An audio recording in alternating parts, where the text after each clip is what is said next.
꼭 알아야 할 어제의 뉴스. 이재만 전 총무비서관 아래서 청와대 모든 돈의 출납과 회계 업무를 담당했던 재무팀장은 최근 검찰 조사에서 국정원이 상납한 돈의 존재 자체를 알지 못했다고 진술했습니다. 국정원 돈이 사용된 건 물론 들어온 사실조차 몰랐다는 취지입니다. 검찰은 이 진술에 비춰 국정원에서 받은 돈이 직원들의 명절 떡값이나 격려금 등 용도에 쓰였다는 문고리 3인방의 진술을 거짓말로 보고 있습니다. 이렇게 공개적이고 광범위하게 사용됐다면 재무팀장이 모를 리 없다는 판단입니다. 문고리 3인방은 박 전 대통령으로부터 명절 상여금 등 명목으로 한 사람당 매년 3천만 원씩 4년 동안 모두 3억 6천만 원을 받았다고 검찰에서 진술한 걸로 전해졌습니다. 검찰은 문고리 3인방의 이런 설명을 오히려 사적 착복의 정황으로 봐야 한다는 입장입니다. 수백억 원에 달하는 청와대 특별활동비도 엄연히 있는데 문고리 3인방에게만 수억 원의 상여금을 은밀히 건넸다면 이는 측근 관리비라는 겁니다. 검찰은 이에 따라 문고리 3인방 외에 친박 정치인을 관리하는 데도 국정원 돈을 사용했는지, 특히 최순실 씨도 그 대상에 포함됐는지를 집중적으로 캐고 있습니다. 박근혜 전 대통령은 서울구치소에서 특별한 문제 없이 식사와 운동을 하고 평소처럼 수면을 취하고 있습니다. 최측근이었던 안봉근, 이재만 두 전직 비서관이 국정원 돈 상납 사건으로 구속됐지만 박 전 대통령은 별다른 동요를 보이지 않았습니다.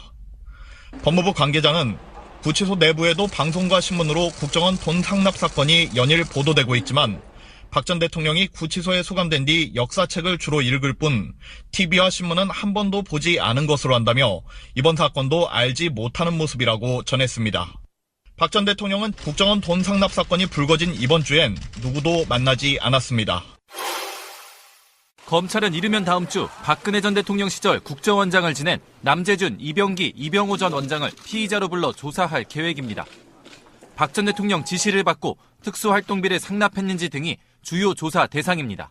특히 남재준 전 국정원장은 박 전 대통령을 직접 만나 특활비 상납을 요청받은 것으로 알려졌습니다. 남 전 원장 시절 월 5천만 원이었던 상납금은 이병기 전 원장이 취임하면서 1억 원으로 올라간 것으로 전해져 추가 상납 요청이 있었는지도 확인해야 할 부분입니다. 정기적으로 상납받은 1억 원 외에 청와대가 요구할 때마다 특수활동비를 추가로 줬는지 여부도 조사 대상입니다. 특히 이병호 전 원장을 상대로는 새누리당 대구 경북 경선 여론조사 비용 5억 원을 청와대에 전달한 경위를 조사해야 합니다. 검찰은 조사 결과에 따라 3명의 국정원장에 대해서도 구속영장 청구를 검토할 예정입니다. 서울중앙지방법원은 어젯밤 추명호 전 국장에 대한 구속영장을 발부했습니다. 법원은 추가된 혐의를 고려하면 증거인멸 염려가 있다고 밝혔습니다.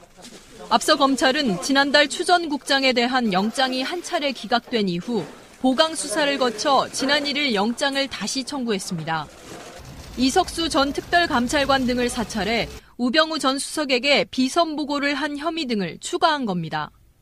추 전 국장은 최근 검찰 조사에서 밖의 공직자와 민간인에 대한 정보를 수집해 우 전 수석에게 보고했다고 시인했습니다. 검찰은 조만간 우 전 수석을 소환해 불법 사찰 등을 보고받은 배경과 지시 여부 등을 조사할 예정입니다. 우 전 수석과 추 전 국장은 이전 특별감찰관을 사찰했던 지난해 7, 8월 집중적으로 연락을 주고받았습니다. 당시 두 사람이 하루 10번 이상 3주간 수백 차례 통화를 한 기록도 확인됐습니다. 검찰은 우 전 수석을 국정원법상 직권남용 혐의의 공범으로 판단하고 있습니다. 방송 중간에 좋아요를 눌러주시면 새날팀들에게 큰 힘이 됩니다. 미리 감사합니다. 소유 방송 출연자들의 평균 연령은 26세입니다. 청년들의 목소리를 들어보자는 의도로 기획된 방송입니다.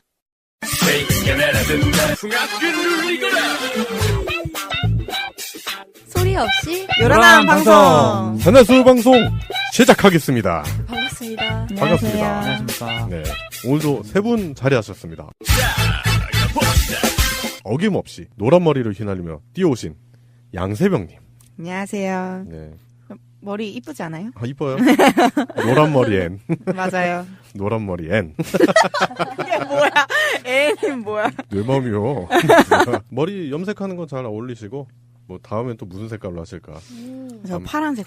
아, 파란색.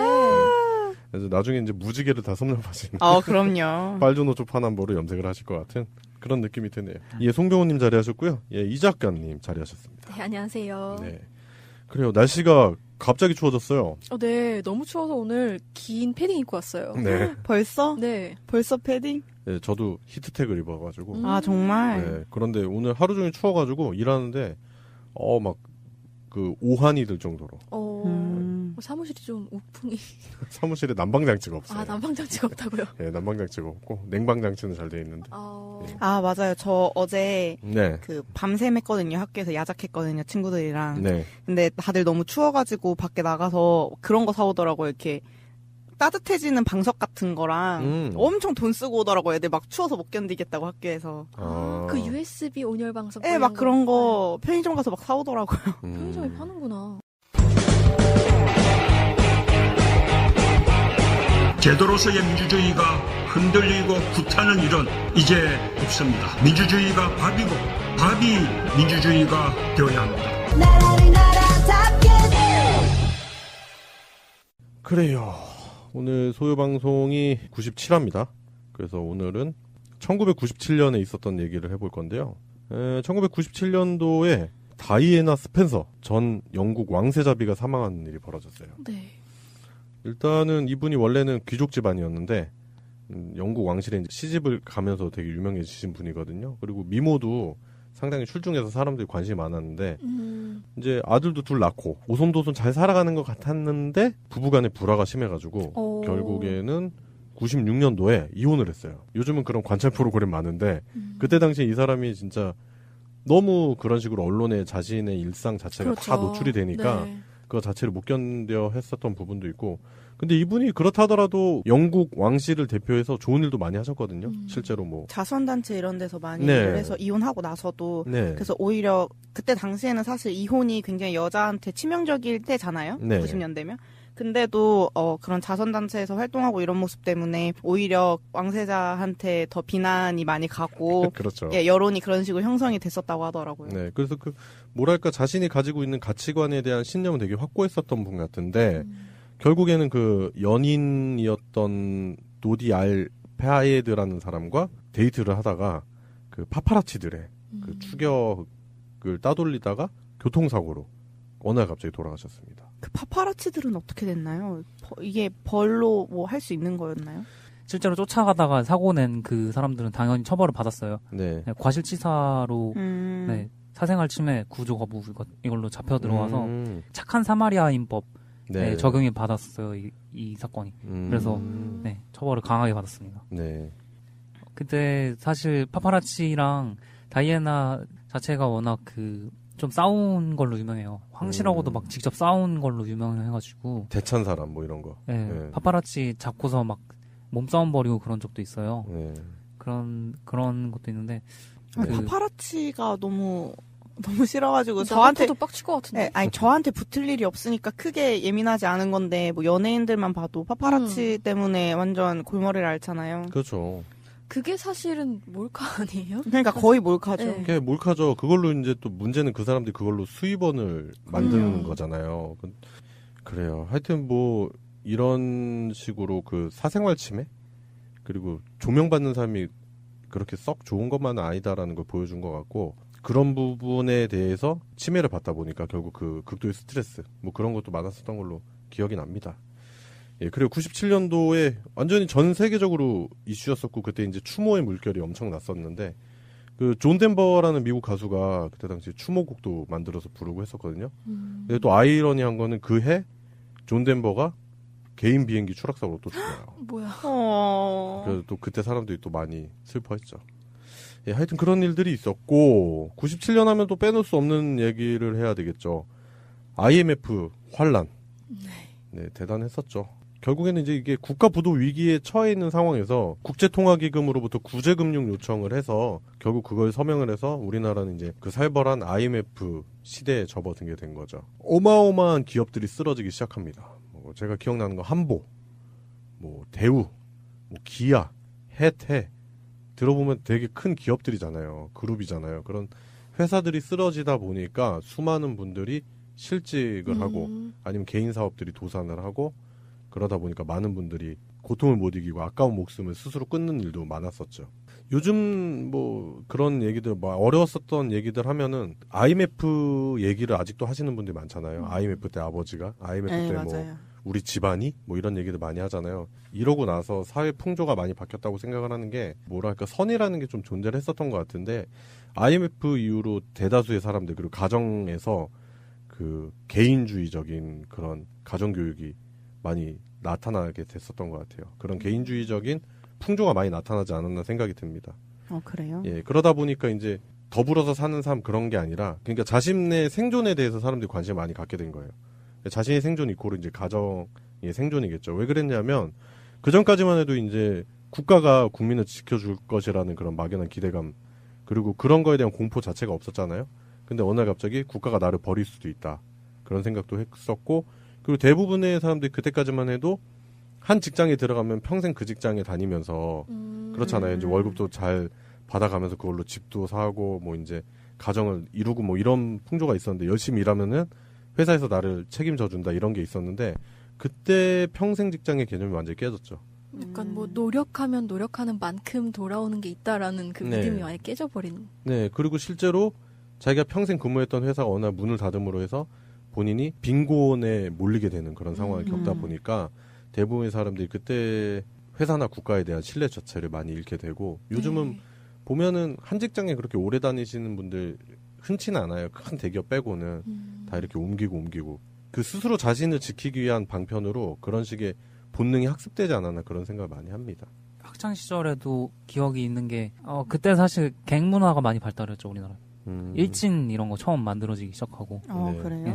그때 제가 기억나는 게 처음으로 그런 단어를 들었어요. 따돌림, 왕따. 네. 그런 게 그 전에 없었어요? 그 전에는 그런 단어가 없었어요. 저는. 한국은 되게 정문화라고 아는 얘기 지금도 남아있잖아요. 그때는 그게 좀 더 심했어요. 물론 그런 친구들이 있었어요. 반에 보면은 약간 좀 독특하고 튀면은 애들이 조금 그렇게 비호감이라고 하지 비호감. 그 정도의 수준이었는데 요즘처럼 조직적으로 따돌리고 그런 식으로 거의 범죄 수준으로 사람을 그렇게 괴롭히는 거는 없었어요. 저희 학교 같은 경우도 신설학교라 애들이 되게 드셌거든요. 실제로 막 여기저기서 막 그냥 좀 잡스러운 애들이 많이 들어오고 그래가지고 저 또한 그랬었고 그런데 그렇다 하더라도 우리가 기본적으로 지켜야 되는 룰은 있었는데 어느 날 고3 때였을 거예요. 제가 IMF 터졌으니까 고3 때니까 그때 겨울부터 뭐 야 쟤 왕따야, 쟤 은따야 뭐 이런 용어들이 나오더라고요. 그래서 실제로 그 학생을 따돌리는 반 전체가 하나를 따돌리는 그런 현상을 봤는데 뭐 저만 그렇게 느꼈을 수도 있겠지만 아까 송병호님 짚으셨지만 그런 문화들이 그때 많이 또 생기지 않았나. 저는 초등학교 때부터 있었어서 반에 왕따, 은따, 전따 다 다양하게 있었어서. 저는 그때 처음 들었어요. 97년에.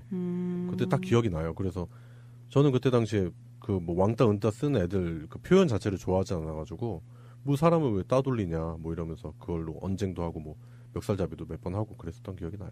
저 그 왕따, 은따, 뭐시기 그런 따 개념이 너무 헷갈리는 거예요. 그 애기 때. 그래가지고 그때 컴퓨터 활용 교육 그런 데서 나무 웹 에디터 같은 걸로 네이버에서 주소 따와가지고 홈페이지 만드는 거 했었거든요. 그래서 거기다 막 신조어 사전 이래가지고 그런 거 적어놔서 이거였군. 뭐야? 그랬던 기억이 나는데. 안 좋은 문화가 생겼네요. 뭐 그때부터 세상 자체가 많이 삭막해지지 않았나 그런 생각이 많이 들어요. 네. 지금은 상상도 못할 수도 있는데 약간 장애 있거나 몸이 많이 안 좋은 친구들도 그냥 다 같이 더불어서 사는 약간 그런 느낌이었는데 그 이후로는 그런 친구들은 분리되는 것도 갑자기 생기고. 아니, 저는 더불어 사는 게 전혀 없었어요. 따로 무슨 반 해가지고 따로 나누잖아요. 그게 그때 좀 갑자기 심해졌어요. 불과 제가 초등학교 입학하기 몇 년 전, 한 10년 전에는 그런 게 없었다는 게 참 씁쓸하네요. 뭐요? 그때 당시 사회 자체가 그렇게 바뀌려고 그랬는지 모르겠는데 그게 하필이면 이제 분기점이었던 때 일어났었던 큰 사건이 IMF다 보니까 그 IMF 자체가 그런 식으로 뭐랄까 사람들의 생각을 많이 바꿔놓지 않았나 그런 생각도 듭니다. 그래서 그 방금 송병호님이 지적하신 대로 뭔가 따돌림 문화라든지 이런 것도 그때 많이 좀 생겨나지 않았나 그런 생각도 드네요. 예, 물론 그게 100% 다 그랬다고는 말씀 못 드리지만 그 개인주의적인 성향 그런 성향들이 사회 전반에 이제 많이 만연하게 됐죠. 그래요. IMF에 관련된 얘기를 하다 보면 뭐 한도 끝도 없고 솔직히 IMF 하나로 방송 하나를 만들 수 있을 정도로 그때 당시에 그 뭐 구구절절한 사연들 그런 사연들 다 얘기하려면 뭐 한도 끝도 없으니까 IMF 얘기는 여기까지 하고요. 예, 그리고 97년도에 대선이 있었습니다. 예, 대선에서 예, 제가 대통령이 됐지요. 네. 제가 떨어졌지요. 허허허. 그 김대중 대통령 그때 당선되셨고, 네. 그때 당시 이제 그 여당의 후보는 이회창, 네, 이회창 후보였었는데 박빙의 승부였습니다.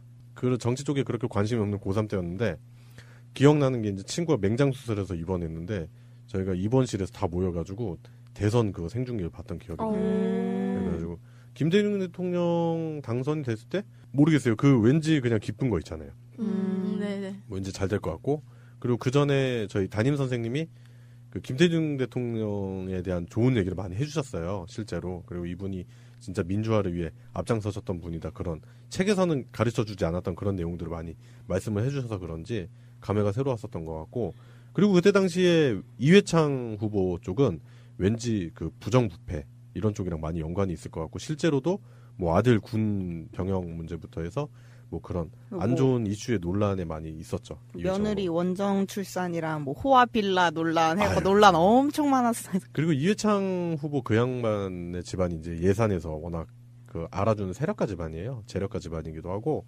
그래서 아직도 예산 쪽에서는 이회창은 먹어준다. 재력가들 다 그렇게 살겠지 뭐. 아 근데 그분 되게 오랫동안 몇 번 대선에 도전 많이 하지 않으셨어요? 맞아요. 대선 재수하셨죠? 저는 그 기억이 나요. 그 이회창이라는 이름이 기억이 나요. 심지어. 저도. 왜냐면 네. 이제 그 다음 대선에서 노무현 대통령이랑 붙어서나 그때 정도는 기억에 남으니까. 그때도 이제 박빙의 승부였었지만 결국 이제 노무현 대통령이 당선이 되는 그러면서 언제나 2인자의 이미지가 강했죠. 그래서 대통령 직선제가 실시되고 처음으로 민주단계가 집권하게 된 거잖아요. 그렇죠. 이제 여야가 바뀐 거죠. 네. 역사상 처음으로. 평화적인 민주적 정권교체라는 역사적 의의를 가지는 15대 대통령 선거였습니다. 진정한 우리가 민주주의 시작은 김대중 대통령 때부터다. 그렇게 얘기하시는 분도 많아요. 그 전까지는 솔직히 다 뭐 이승만 때 독재였었고 그리고 나서 군사정부, 쿠데타를 통해서 탄생한 군사정부들이 쭉 집권하다가 박정희 서거 후에 바로 또 이제 신군부가 득세해서 그리고 쭉 하다가 김영삼 대통령 같은 경우에는 이제 3당 합당을 통해서 대통령이 됐기 때문에 그런 명분 자체를 많이 잃게 됐죠. 예, 그래요. 1997년도에 있었던 일련의 사건들에 대해서 한번 얘기를 해봤는데 네, 오늘 방송을 들으시고 또 수많은 분들이 97년도에 대한 좋은 기억을 많이 하셔야 되는데 또 좋지 못한 사건들이 많았었던 해다 보니까 아무래도 이 이야기를 듣다 보면 이제 소주잔을 기울이시는 분들이 더러 생기지 않을까 그런 생각도 드네요. 예, 그래요. 소유방송 첫 번째 순서였죠. 1997년도에 있었던 얘기는 여기까지 하겠습니다. 오늘의 이슈. 예, 오늘의 이슈입니다. 오늘의 이슈 첫 번째는 역사적인 사건이 생겼네요. 박근혜가 제명이 됐네요. 네. 네, 지난주에 우리가 홍준표 패싱에 대해서 얘기했었잖아요. 네. 네, 근데 우리 방송도 방송인데 그 유튜브로 우리 방송 따서 올리시는 분들인데 조회수가 많아졌더라고요. 그만 좀 해라, 진짜. 홍준표 패싱이야 제목이. 그 사람들은. 그리고 정치권에서 홍준표 패싱, 한국당 패싱 얘기 나오고 있다고 기사도 뜨더라고요. 그 진짜? 단어가. 네. 우리가 우리 거 아니에요? 우리가 제일 먼저 하지 않았어? 홍준표 패싱? 그러니까. 뭐 하여튼 그런 자부심도 좀 느껴보고. 네. 그런데 이제 홍준표가 친박을 패싱하고 있다. 박근혜를 비롯한 친박을 패싱하고 있지 않나. 그런 얘기를 한번 해보겠습니다, 오늘. 네, 그 11월 3일에 박근혜 전 대통령을 아예 강제 출당시켰죠. 박근혜 씨? 네, 그렇죠. 이 당 쇄신을 위한 조치라고는 했는데 사실상은 바른정당의 탈당파를 받아들이기 위한 명분 마련용으로 보이고 있습니다. 네. 근데 웃긴 게 정치적 효과가 미비합니다. 네. 그런데 실제로 바른정당에서 탈당을 해서 지금 이제 자유당으로 옮기겠다라는 움직임이 많이 보이고 있고요. 실제로 뭐 그게 이제 다음 주 6일 정도면은 이제 가셔야 되지 않겠나 그런 얘기들이 많이 돌고 있고요. 그리고 뭐 그거에 대해서 이제 유승민 바른정당 대표도 뭐 신경은 안 쓰는 듯 하지만 그래도 신경이 어떻게 안 쓰겠습니까? 지금 교섭단체에서 비교섭단체로 떨어지게 생겼는데. 20명이 원래 제한이잖아요. 네, 근데 지금 이제 빠지는 의원들 생각을 하면 이제 바른정당도 존립 위기에 처하게 될 것 같은데. 그렇죠. 그게 저번에 위기가 한번 왔었을 때 바른정당에서 와장창 다 자유한국당으로 넘어갈 때가 있었는데 그때 한 명을 바짓가랑이 끝까지 붙잡아가지고 딱 20명 딱 채운 상태에서 지금까지 버틴 거였어요. 근데 이번에 완전 파괴되려고 하고 있죠. 예. 그래서 이제 홍준표가 꼼수를 부렸는데 일단은 홍준표의 명분이 있습니다. 홍준표의 명분은 뭐 당이 한국 보수 우파의 본당으로 거듭나기 위해 박근혜 당이라는 명예에서 벗어나지 않을 수 없다고 판단했다면서. 성대모사 안 하면 안 돼요. 막 성대모사를 들어도 짜증나 막. 내 귀에 대고 하는 거. 완전 짜증나. 옆에 홍준표 있는 것 같아? 그러니까. 예, 울 때를 팍. 예, 그냥 재밌다고 한 건데 일단은 그래서 이런 식으로 해서 뭐 자기들이 보수 우파로 거듭나겠다. 박근혜 당에서 멍에서 벗어나겠다라고 하는데 실제로 자유당의 전신 새누리당에 창당했을 때를 이렇게 면밀히 살펴보면은 친박계가 중심으로 이루어진 당이었거든요.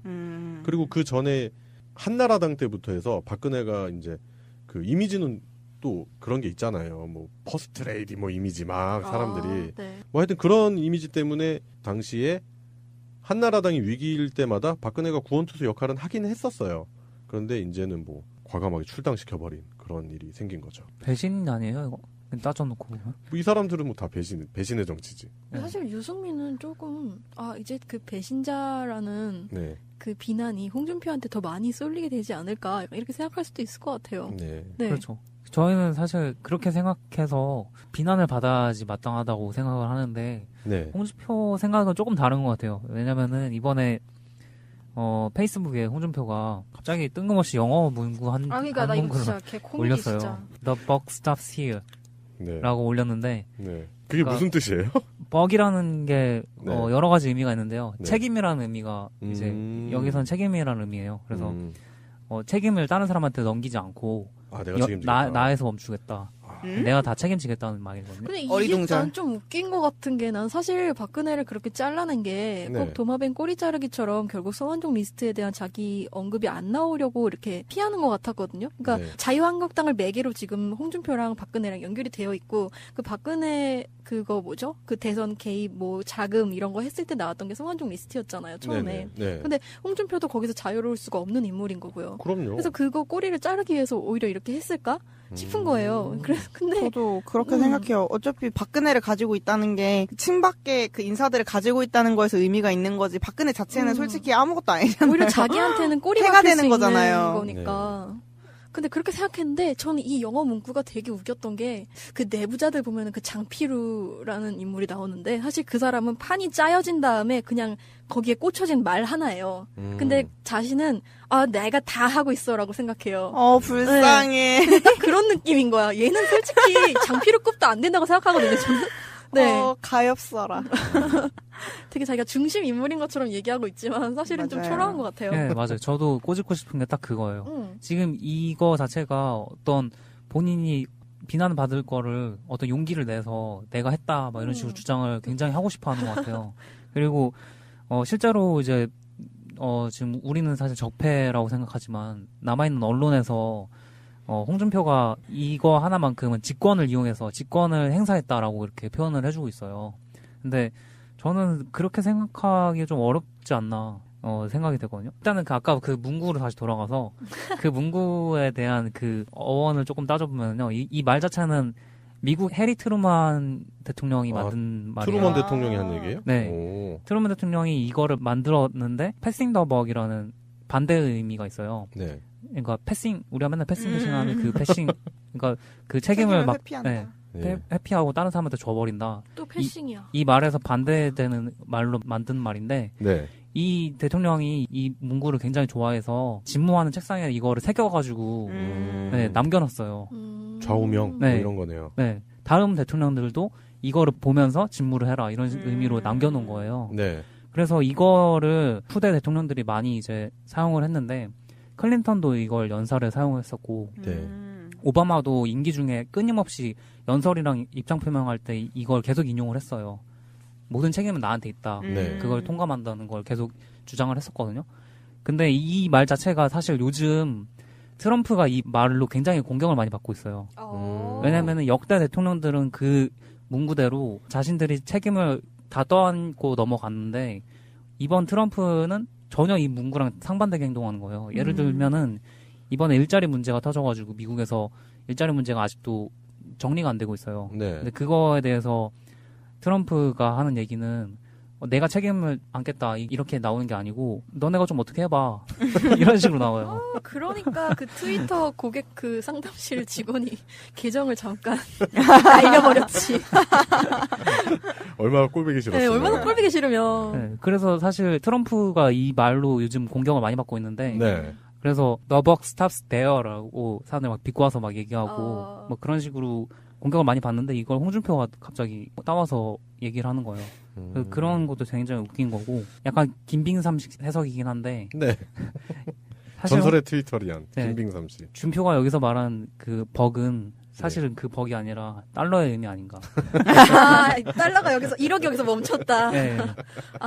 자기들 당에서 이제 커다란 그 머리 하나 잘랐으니까 이발 좀 했으니까 이번에 후원금 좀 내달라 이런 의미 아닌가 그런 해석을 해봤고요. 예. 그러니까 그 공격받던 주축을 우리가 이번에 없앴으니까 네. 그것 때문에 후원을 망설이셨던 여러분께서 벅을 좀 저희한테 좀 이제 달라 뭐 그런 의미로 하는 얘기 아닌가. 달라요? 또 달라요?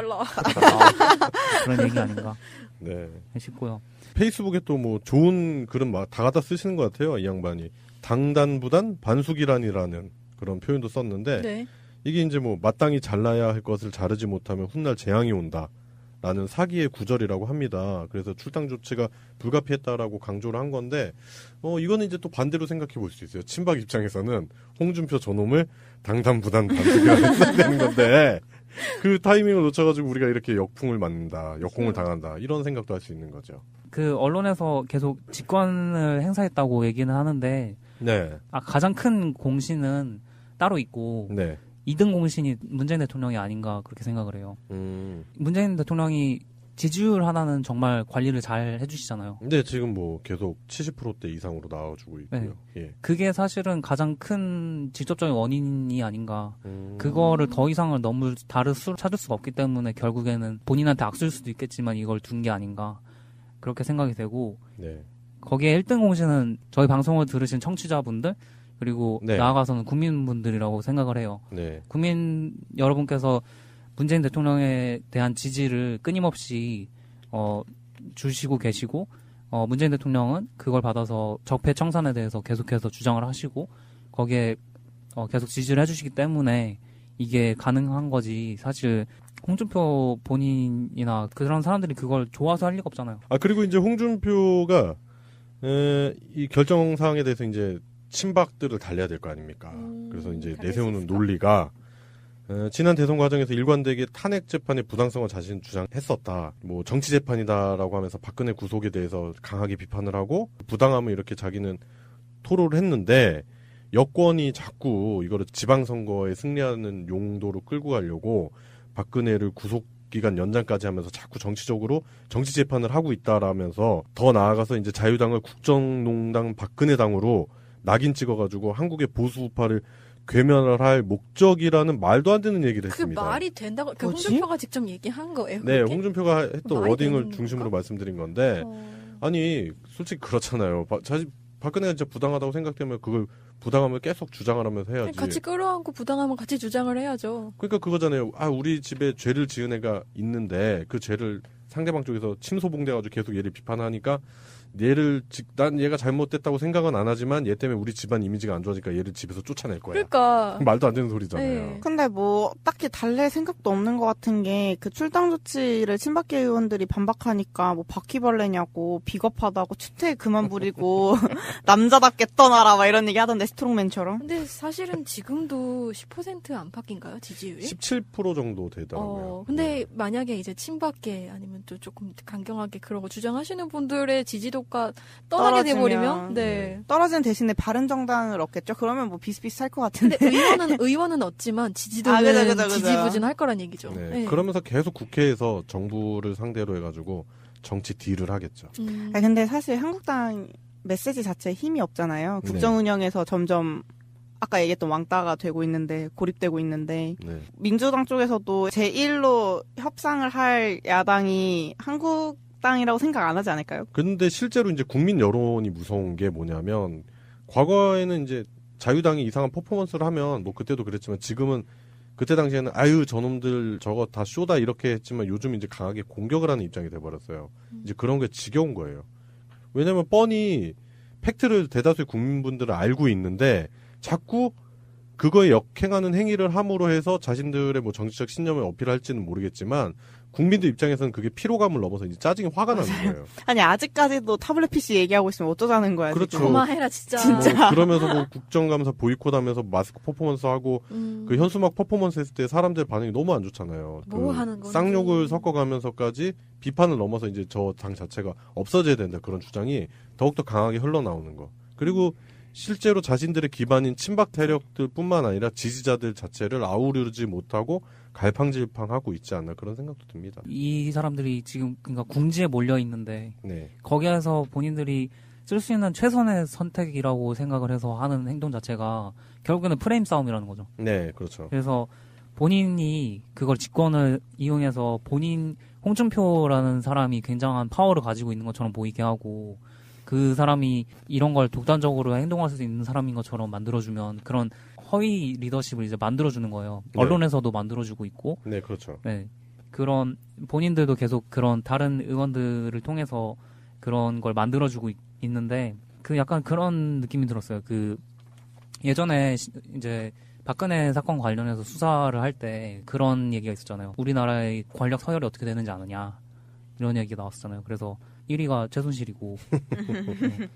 박근혜는 4위밖에 안 된다. 네. 뭐 그런 얘기를 했었잖아요. 그러니까 지금 상황에서 보면은 국민 서열이 어떻게 되는지 아느냐. 대통령은 2위밖에 안 된다. 1위는 국민이다. 그렇게 생각을 하고 있는데 이 사람들은 그게 아니고 국민 위에 자신들이 있고 그 자신들 위에 그 홍준표라는 사람이 있어서 네. 이 사람이 손바닥을 딱 뒤집어서 적폐를 딱 청산을 해줬다. 이런 식의 이미지를 최대한 만들어내고 있는 거거든요. 결국 그러니까 지금 현재 보수 우파를 지켜낼 수 있는 사람은 홍준표 뿐이다라는 그런 강렬한 이미지, 그런 이미지를 만들어내고 있다. 네. 예. 그게 정말 기분이 나빠서요.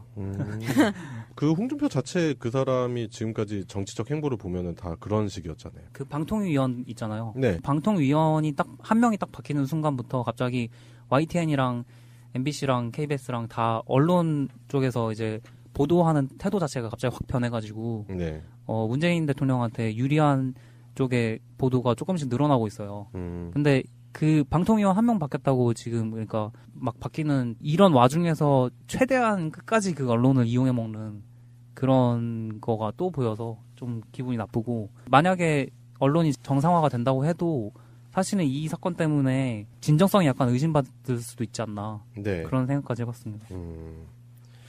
그래요. 지금 일단은 박근혜 출당은 그 홍준표 직권으로 지금 일단 처리가 된 상태고 친박계 의원들 대표적인 서청원, 뭐 최경환 등이 이제 반발을 하면서 지금 이제 부당하다 그런 식으로 해서 계속 그 안에서 이제 프레임 싸움은 계속 될 것 같고요. 일단은 뭐 홍준표가 이런 식으로 해서 뭐 자신의 그 당대표 이미지를 굳히고 그리고 바른정당에서 이제 출당파들을 받아냄으로 해서 의석수를 늘리고 하는 부분들에서는 그 당 안에서 지지도가 약간 올라갈지는 모르겠지만 결국에는 친박계를 중심으로 뭉쳐있는 당원들을 어떻게 앞으로 설득을 해나가고 그 사람들 규합해 나가는지가 이제 몫으로 남아있을 것 같고 근데 그 부분에 있어서는 원만하지는 않을 것 같다 그런 생각이 들고요.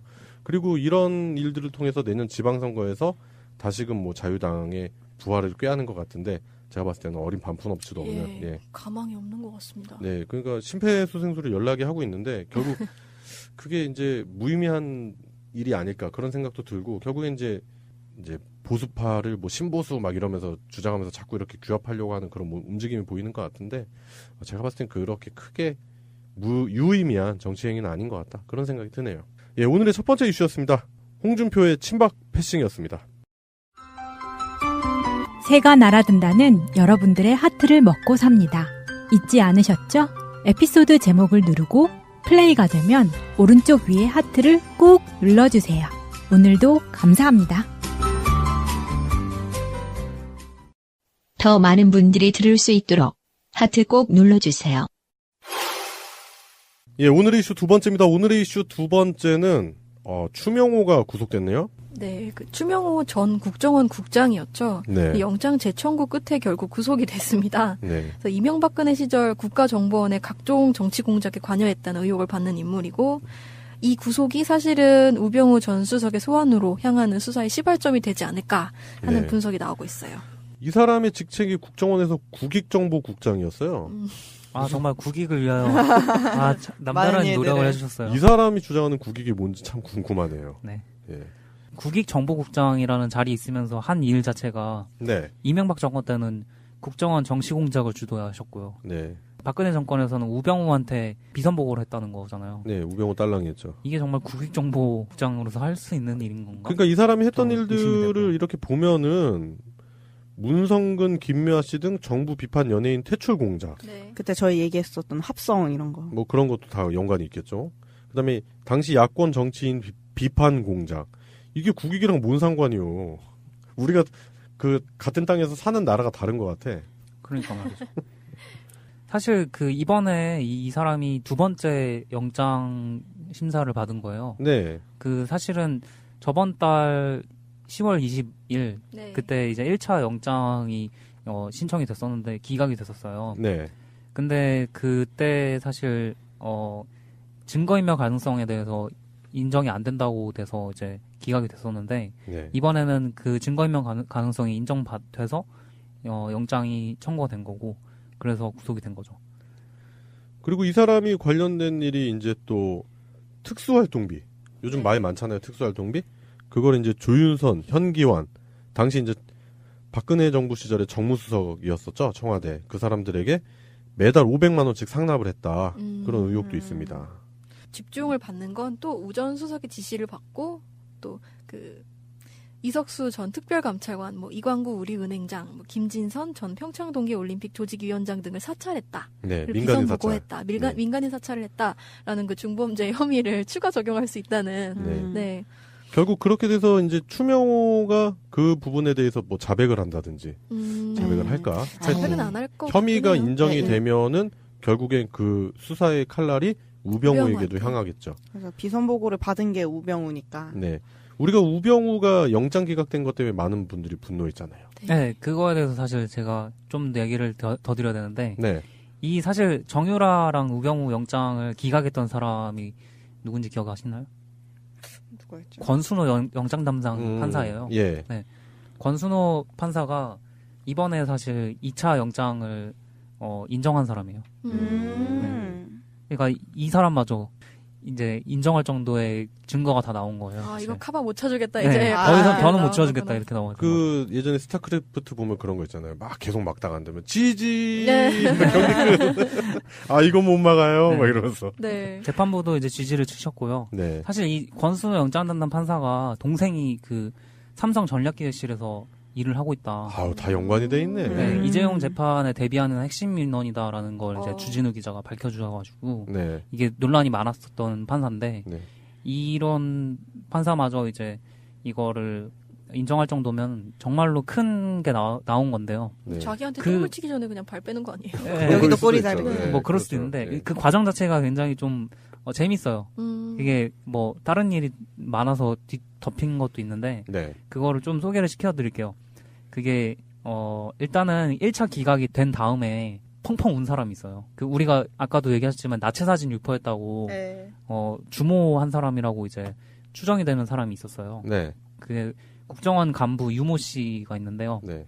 그분이 이제 1차 기각됐다는 소식 듣고 나서 이 사람이 펑펑 우는 거예요. 그러면서 눈물 흘리면서 막 억울하다. 내가 한 거 아니다. 나도 시켜서 한 거다. 네, 추명호가 시켰다. 이렇게 네. 계속 주장을 하는 거예요. 네. 근데 그러면서 이 사람이 아주 중요한 거를 하나를 이야기를 했어요. 4년 전에 2013년 4월에 네. 국정원이 검찰 수사를 하기 위해서 가짜 사무실을 만들고 네, 위증을 하도록 가짜 증인들을 세웠다. 이거를 자백을 해버린 거예요. 아, 그런 일이 있었다. 네. 네. 그래가지고 검찰이 눈 번쩍 띄어가지고 이거에 대해서 막 파고 들어가기 시작하니까 여기에 검찰 고위 간부들 3명이 무려 3명이 여기 연관이 돼 있었고 그 사람들을 동시에 구속영장 발부 딱 시켜버리고 이게 전례가 없는 일이래요. 한 번도 이런 적이 없었대요. 그 중에 2명이 고등검찰 검사였고 그 사람들이랑 국정원에서 이제 연관돼 있던 다른 사람들이 같이 구속영장이 발부가 됐어요. 서천호라든가 전 국정원 종합분석국장 고씨 이런 사람들이 구속영장을 같이 받으면서 네. 이번에 추명호까지 같이 들어가게 된 거예요. 그러니까 자꾸 이렇게 캐다 보니까 큰 뿌리까지 어느덧 접근이 된 상황인 것 같고 결국에는 이런 일을 통해서 우리가 기대하는 아직까지도 촛불이 끝나지 않았다라고 얘기할 수밖에 없는 게 솔직히 우병우라는 그 중심 몸통을 아직 우리가 법으로 심판을 하지 못했잖아요. 구속수사 받는 걸로 뭐 그 끝나는 건 아니겠지만 그런 과정이 있어야 된다라고 대부분의 시민들이 생각을 하는데 그걸 못하고 있잖아요. 근데 네. 추명호 구속을 통해서 그런 발판이 만들어질 거다라는 조심스러운 예측을 해볼 수 있는 것 같아요. 사실상 지금까지 밝혀진 바로는 우병우가 그 흑막의 가장 끝판왕이잖아요. 사실은. 중세시대 이런 데 태어났으면 극형이지. 참형. 뭐 요참 이런 거 있잖아. 뭐 거열. 이런 형을 당했겠지. 네. 그런데도 뭐 법꾸라지. 그런 식으로 요리조리 잘 빠져나가는 게 너무 얄미울 정도로 네. 너무 잘 빠져나가니까 대다수 시민분들이 분노를 했지만 아까 송병훈이 말씀하신 대로 당시 영장 담당 판사였던 권순호마저도 추명호를 구속하게끔 영장을 발부할 수밖에 없는 현 상황이 결국에 우병우한테는 유리하게 돌아가지 않을 것이다. 네. 네. 그러니까 재판부가 끝까지 우리는 안 썩었어라고 생각을 했던 거죠. 설마 우리 재판부가 썩었겠나. 그런데 이제 그 김영수 대법원장이 임명되고 나서 그 솔직히 사법부 안에도 적폐가 많잖아요. 그렇죠. 뭐 우병우 라인, 뭐 우병우 사단 이러므로 해서 우병우가 이제 영향을 미칠 수 있는 사람들이 많았었는데 그 문재인 정부 들어서고 나서 이제 점차적으로 제거가 되고 있는 것 양상으로 가고 있기 때문에 결국에는 그 적폐의 온상 줄기를 만들어냈던 사람은 우병우다. 뿌리는 우병우다. 그렇기 때문에 그 우병우를 법으로 심판하려고 하는 의지가 보인다. 그런 생각이 드네요. 이게 패러다임이 드디어 바뀌었다는 게 정말 다행이라고 생각이 돼요. 왜냐하면 대법원 앞에서 막 시위하시는 분들도 네. 굉장히 오랫동안 시위를 했는데도 사법부가 설마 본인들이 썩었다고는 생각을 못하고 있었는데 이걸 계기로 해서 사법부 내에도 사실 썩은 게 많이 있는데 네. 그런 것들을 하나하나 다 뒤집어낼 수 있는 그런 계기가 될 거라고 생각이 돼서 네. 적폐가 청산이 돼야 경제도 그렇고 우리가 복지에 대해서 계속 얘기를 하지만은 복지보다도 사실은 적폐 청산이 먼저인 거라는 건 동의를 하잖아요. 다들. 그렇죠. 밭이 썩어 문드러져 있는데 뭐 씨앗 아무리 뿌려봤자 뭐 합니까? 그렇죠. 예. 그런 면에서 제대로 드디어 나라가 굴러가고 있는 것 같아서 불안하잖아요. 사실 문재인 정부가 실패할 거다라는 생각을 하시는 분들도 있고 막 불안하신 거가 많이 보였는데 이번에 이런 일련의 사건들이 안정감을 되찾아주고 있다. 네. 하게 뭐 있어? 잃을 게 없는데 지금. 근데 진짜로 그 요즘 이제 촛불 1주년 되고 나서 이제 곰곰이 생각을 해보는데 진짜 우리나라 완전 망할 뻔했거든요. 제가 생각할 때는. 근데 이제 국민들의 집단지성이 엄청나게 위대하다라고 느끼는 게 그 수많은 사람들이 다들 정치 이념이나 신념도 다 다를 것이고 가치관도 다르지만 모여서 1000만 촛불을 만들어냈다라는 거는 진짜 우리나라 하늘이 도운 것 같아요. 제가 봤을 때는. 안 그랬으면 클라이막스를 올해 우리가 경험하지 않았을까 그런 생각을 해봅니다. 사실 뭐 그 촛불 했다고 지금 뭐 완전 안전하고 이런 건 아니잖아요. 사실은 그렇죠. 저는 그냥 배수진 치고 있다고 생각하고 있거든요. 네. 예, 그래요. 하여튼 이런 일련의 일들을 보면서 우리가 다시금 촛불은 끝나지 않았다. 적폐 청산을 향해서 우리가 촛불로 그 적폐들을 태워 죽여야 된다. 그런 마음가짐으로 일어나서 싸워야 되지 않겠나. 그런 생각이 듭니다. 예, 그래요. 오늘의 이슈 두 번째였습니다.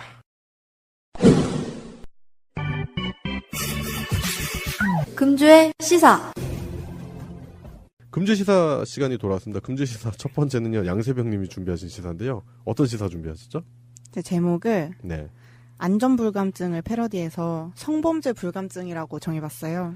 성범죄. 네. 요즘 성범죄 관련한 이슈들이 많아요. 네, 지금 한샘 성폭행 사건에 대한 파장이 어마어마하시잖아요. 네. 근데 한샘 신입 여직원이 회사에서 성폭행을 당했는데 약간 회사가 가해자를 두둔하는 발언을 하고 오히려 피해자를 감봉 조치할 뿐만 아니라 거짓 진술도 강요를 했다. 이런 어처구니 없는 정황들이 밝혀지고 있는데요. 심지어 그 가해자로 추정되는 사람이 그 글을 올렸어요. 맞아요. 우리는 연인 관계였다. 심지어 뭐 두 번째는 적극적인 관계였다. 막 이런 얘기까지 하면서. 그리고 그 사람이 공개한 카톡 내용을 보면 마치 젊은 신입사원이 교육 담당관에게 끼부린 거. 그 내용을 제가 오늘 봤거든요. 올라온 거. 있어, 진짜. 근데 그런 내용을 보면서 아직까지 진실 공방의 그 논란의 중심에 있지 않나 그런 생각도 듭니다. 네, 근데 뭐 논란이라고 할 것까지 없고 저는 거의 마음을 굳힌 상태고요. 네. 양쪽의 말을 들어보지 않겠어요. 네, 저는 결과는 끝까지 봐야 된다. 들어볼 필요가 없어요. 그러니까 제가 말하고 싶은 게 아직까지 성범죄 불감증 시대라고 하는 거예요. 뭐 여성 상위 시대라느니 뭐 이런 다 시기상조 개소리고 일단 남녀 간의 그런 권력 그리고 가해자와 피해자가 명확하게 나눠지는 이런 성범죄들이 아직까지도 되게 우습게 취급되고 있는 거예요. 인식이 둔하고 익숙해져서 별로 대단한 거라고 못 느끼는 거죠. 그렇기 때문에 이렇게 가해자가 이 정도 일쯤이야 가볍게 저지를 수 있다고 생각하고 회사에서도 귀찮은 일 정도로 뭐 생각하고 있으니까 이런 일들이 자꾸 벌어지는 거잖아요. 네. 그러니까 사실 애초에 처벌이 제대로 이루어졌으면 이 피해자분이 공론화를 할 필요도 없었어요. 판에 글을 안 올렸겠죠. 근데 죄를 저질렀는데도 제대로 된 벌을 받지 않으니까 이게 내 차를 누가 들이받았거나 내 물건을 누가 훔치거나 뭐 나를 때리면은 그에 해당되는 벌을 다 받는데 성범죄에 한해서는 조금 미꾸라지처럼 빠져나가는 게 많은 것 같아요, 케이스가. 실제로 혐의가 인정된다 하더라도 처벌 수위가 너무 낮아요. 맞아요. 혐의를 내가 당했다고 인정받기까지도 굉장히 많은 절차가 필요하고 그 상황에서 너 저항할 수 있었지 않았느냐라던가 아니면 뭐 여자는 뭐 강제로 어쩌고저쩌고 이러면서 뭐 이번 예가 나온다던데 뭐 이런 얘기를 이번에 한샘 거기서도 나오잖아요. 왼손으로 왜 막지 않았느냐. 맞아. 오른손이 잡혀있으면 왼손으로 막았어야 했다라는 뭐 그런 얘기가 많이 나오고 있어요. 사실 그런 데서 2차 피해, 3차 피해가 더 발생하는 거라고 볼 수가 있는 거잖아요. 그러니까 전반적으로 그 성범죄 자체를 대하는 태도 자체가 잘못되어 있지 않나 그런 생각이 많이 들어요. 네, 그래서 이거는 한샘 사건은 굉장히 큰 사건이니까 지금은 이번에는 제 가까이에 일어난 성범죄 사건을 하나 가져왔는데 6개월 전에 제가 소요방송에서 한번 주제를 다룬 적이 있었거든요. 대학교에 무단 침입해서 한 학생을 강제추행 및 상해를 입힌 대학교 학생 사건. 막 돌아다니면서 막 이상한 짓 했던 그 친구 아니야? 네네네네. 그 친구라니요. 이죠. 아무튼 현재 그 공론화되지 못한 상태로 3차 공판까지 마쳤거든요. 3차 공판이요? 네, 얼마 전에 이제 4차 공판이 이제 11월 23일에 또 있을 예정인데 저도 참관할 예정이고요. 네. 그래서 저번에는 제가 그 사과문과 성범죄 2차 가해 이런 얘기를 주로 했었잖아요. 네. 근데 오늘은 이게 어떤 식으로 우리 주변에 흔한 성범죄 사건들이 전개되는지를 좀 알려주고 싶어서 가져와 봤는데 분명 이 일이 이렇게 심각한 장르인 줄 꿈에도 생각 못했던 그 순진하신 가해자님은 사건 직후에 사과문에 이렇게 썼어요. 본인의 잘못을 고백을 하면서 이유가 어찌되었든 잘못한 일에 책임을 지겠습니다. 벌을 받을 것입니다. 회피를 할 생각이 없습니다. 라고 썼는데 이거는 이제 성범죄가 굉장히 가벼운 뭐 일상에서 흔히 있는 내가 사과만 하면 넘어갈 수 있는 일이라고 생각했기 때문에 이런 얘기를 했겠죠. 하지만 변호사를 만난 가해자는 재판에 들어가자마자 이렇게 주치 상태였기 때문에 기억이 나지 않는다. 라는 개소리를 시전을 하기 시작하면서 따라서 때 무단 침입한 이유가 추행이 아니고 대학교랑 비슷하게 생겼기 때문에 들어갔다. 아이씨. 그리고 폭행은 했으나 상해를 입히지는 않았다. 뭐야? 술은 마셨으나 음주운전은 하지 않았다. 뭔 소리야 이 새끼 진짜. 네, 이런 개소리를 하고 있는데 네. 이게 만약 판사가 그럴듯하다고 생각하고 넘어가면 이게 그냥 그렇게 넘어가 버리는 거거든요. 그래서 이게 어느 정도 먹히니까 사람들이 이렇게 가벼운 마음으로 범죄를 저지르고 또 발뺌을 해대는 거겠죠. 이 친구의 사건을 좀 더 자세히 보면은 건물 1층에서 6층까지 막 뛰어서 도주를 했어요. 네. 그리고 다시 지하로 가서 숨어 있었거든요. 주치 상태라면서요? 네, 막 빛에 걸릴 정도로 취한 상태였다고 얘기를 하는데 심지어 때랑 때를 비교할 수도 없을 정도로 취했다고 하는데 말이 안 되잖아요. 그리고 성추행을 당했을 때 가해자가 본인 입으로 저한테 잘못했다고 제가 잘못이 있다고 너한테 얘기를 했었거든요, 분명히. 네. 근데 다음날 제가 똑바로 제대로 이 일을 해결하자고 전화를 거니까 기억이 안 난다를 시전을 해요. 그러니까 범죄자분들의 꿀팁이죠.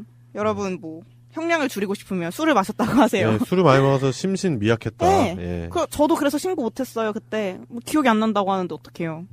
그래서 술 얘기는 뭐 이쯤 하고 이번에는 왜 가해자가 처음에 사과를 했다가 똑같아서 몰랐다라고 발뺌을 하고 있을까요? 근데 실제로 그런가요? 말도 안 돼. 무슨 공통점이라고는 대학교라는 공통점밖에 없어요. 거리도 꽤 멀잖아요. 멀어요. 네. 멀고 가는 길 루트 방향 뭐 다 달라요. 그러니까 길 모양 자체도 겹치는 거 없이 다 다르고 그러니까 유사성을 찾아볼 수 없는데 이 사람은 자꾸 말도 안 되는 주장을 하고 있다. 네. 그게 왜 그러냐면 아직도 우리나라에서는 강제추행은 초범에게 선처를 해주고 있어요. 왜요?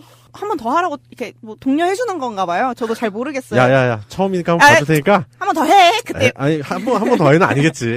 야 처음이니까 한번 봐줄게. 이런 아니야, 거겠지. 근데 그게 제가 진짜 극혐하는 이유가 저 지하철에서 성추행 당한 적 있다 그랬잖아요. 네. 그 가해자가 네. 초범일 때 집행유예 기간에 저를 또 성추행한 거였어요. 아니 그러니까 집행유예 기간에 또 재범을 한 거네요. 근데 왜냐면은 되게 가볍게 넘어갔잖아요. 초범일 때. 그러니까 그냥 되게 안일하게 생각을 했나 보죠. 경각심이 없는 거죠. 이 정도쯤이야 뭐 이러면서. 네. 왜냐면 그 처벌 자체가 처음에 강했다면은 당연히 안 했겠죠. 네. 그래서 아무튼 이 가해자가 주거침입이랑 강제추행으로 같이 기소가 됐는데 네. 우리나라는 그 주거침입 처벌 강도가 훨씬 더 세요. 네. 그래서 우리나라는 특히 또 사람 사는 집만 해당되는 게 아니라 건조물도 해당이 돼서 예를 들어 상가 화장실에 들어가서 누군가를 성추행을 하면 거의 주거침입죄로 형벌을 받아요. 성추행은 처벌 정도가 너무 적어서. 아니 그거 너무 바뀐 거 아니에요? 네, 그러니까요. 그래서 아니 동등하게 처벌하든가. 네, 그게 진짜 우선순위를 매길 수 있는 일 아닌 것 같은데. 네, 말이 안 되는 거죠. 그래서 이제 이 친구가 계속 주장을 하는 거예요. 나는 그냥 모르고 들어간 거다. 그러니까 주거침입의 죄를 없애려는 거죠. 그러니까 이제 학교가 헷갈려서 그렇게 네, 됐다라고. 그러니까 강제추행의 목적으로 여대에 들어간 게 아니다라고 주장을 계속 하고 있는 거예요. 변호사한테 코칭을 잘 받은 것 같아요. 그러니까요. 네. 그리고 상해가 아니라 폭행이라고 주장하는 것도 그 왜 상해는 자연 치유되지 않는 거라서 폭행보다 더 처벌이 강하거든요. 네. 근데 피해자는 이미 상해 코드로 분류된 진단서가 가지고 있는데 네. 가해자 측이 무조건 형량을 낮춰야 되니까 의사한테 다시 조회를 부탁을 하다가 의사도 어이없어서 이제 뭐 아니다 이거는 자연 치유가 안 되는 거다라고 확답을 받고 나니까 상해 인정이 100% 됐구나. 이제는 갑자기 원래는 손목을 폭행했었거든요. 네. CCTV에도 나오고. 근데 갑자기 자기는 손가락을 폭행했다고 막 우기기 시작하는 거예요. 손가락을 때렸는데 손목이 어떻게 맛이 가요? 네, 그래서 근데 무슨 무술 유단자도 아니고. 그래서 가해자가 손가락. 손가락을 찾고 네. 근데 피해자는 손가락이 멀쩡하니까 이건 상해가 아니다. 이런 개소리를 하고 있어요. 제가 지금 이제 간접적으로 물론 이제 양세병님도 그때 당시 피해자였고 그리고 그 학교에 그때 당시 있었던 분들이 많은 피해를 봤잖아요. 그 사람 때문에. 네네네. 근데 이거 너무 비겁한 거 아니야? 그러니까요. 청춘이 이렇게 비겁해도 되나? 아니 피해자분은 손목 인대가 늘어났거든요. 그 손목 인대가 이제 그 인대 쪽 질환이 문제가 뭐냐면은 치유하기 되게 힘들어요. 시간도 오래 걸리고. 이게 늘어난다는 게 그 다발 중에 몇 개가 끊어진다는 거지 늘어났다 다시 쪼그라드는 게 아니잖아요. 예, 그렇죠? 그리고 나서 이제 거의 고질병으로 되죠. 이게 상식적으로 말이 안 되는데 버젓이 공판에서 오가고 있는 얘기라는 게 그리고 아까 전에 얘기했잖아요. 때랑 때랑 비슷해요? 물어보셨잖아요. 네. 지금 그래서 피해자분이 그거 찍고 다니고 있어요. 그 증거로 제출하려고. 아니, 그럼 그러니까 전반적으로 제가 한번 짚어볼게요. 들은 내용을 한번 짚어볼게요. 예, 그때 당시 가해자가 학교가 헷갈렸을 정도로 술을 많이 먹었다면은 그런 폭행이랑 도주가 불가능하다니까요. 제 말이요. 예. 그러니까 말이 안 되는데 이게 그냥 공판에서 내내 이런 얘기를 하고 있어요. 그래서 4차 공판까지 가고 있잖아요. 네, 그래서 이제 뭐 여기서 판사가 만약에 술 먹고 그랬을 수도 있겠네 하면 벌금 몇만 원으로 끝나버리는 거예요. 그래서 뭐 저도 이런 비슷한 일 겪기도 했고 제 친구들도 뭐 이런 일 많고 뭐 비일비재한데 이게 약간 뭐 여자니까 의뢰 한 번씩 겪을 수도 있는 일로 폄하가 되고 쉬쉬하게 돼버리는 게 가장 가슴이 아픈 일이에요. 저는 이 하우가 진짜 대단하다고 생각이 되는 게 발로 치고 성추행을 당했는데도 그리고 학교 안에서 당했잖아요, 심지어. 6개월째 지금 온갖 돈과 막 시간과 노력을 막 다 투자를 하고 있는데 결국 돌아오는 게 이런 개소리랑 2차 가해인 거예요. 학교 측에서는 이 그 피해 학생에 대한 지원이나 그런 건 없나요?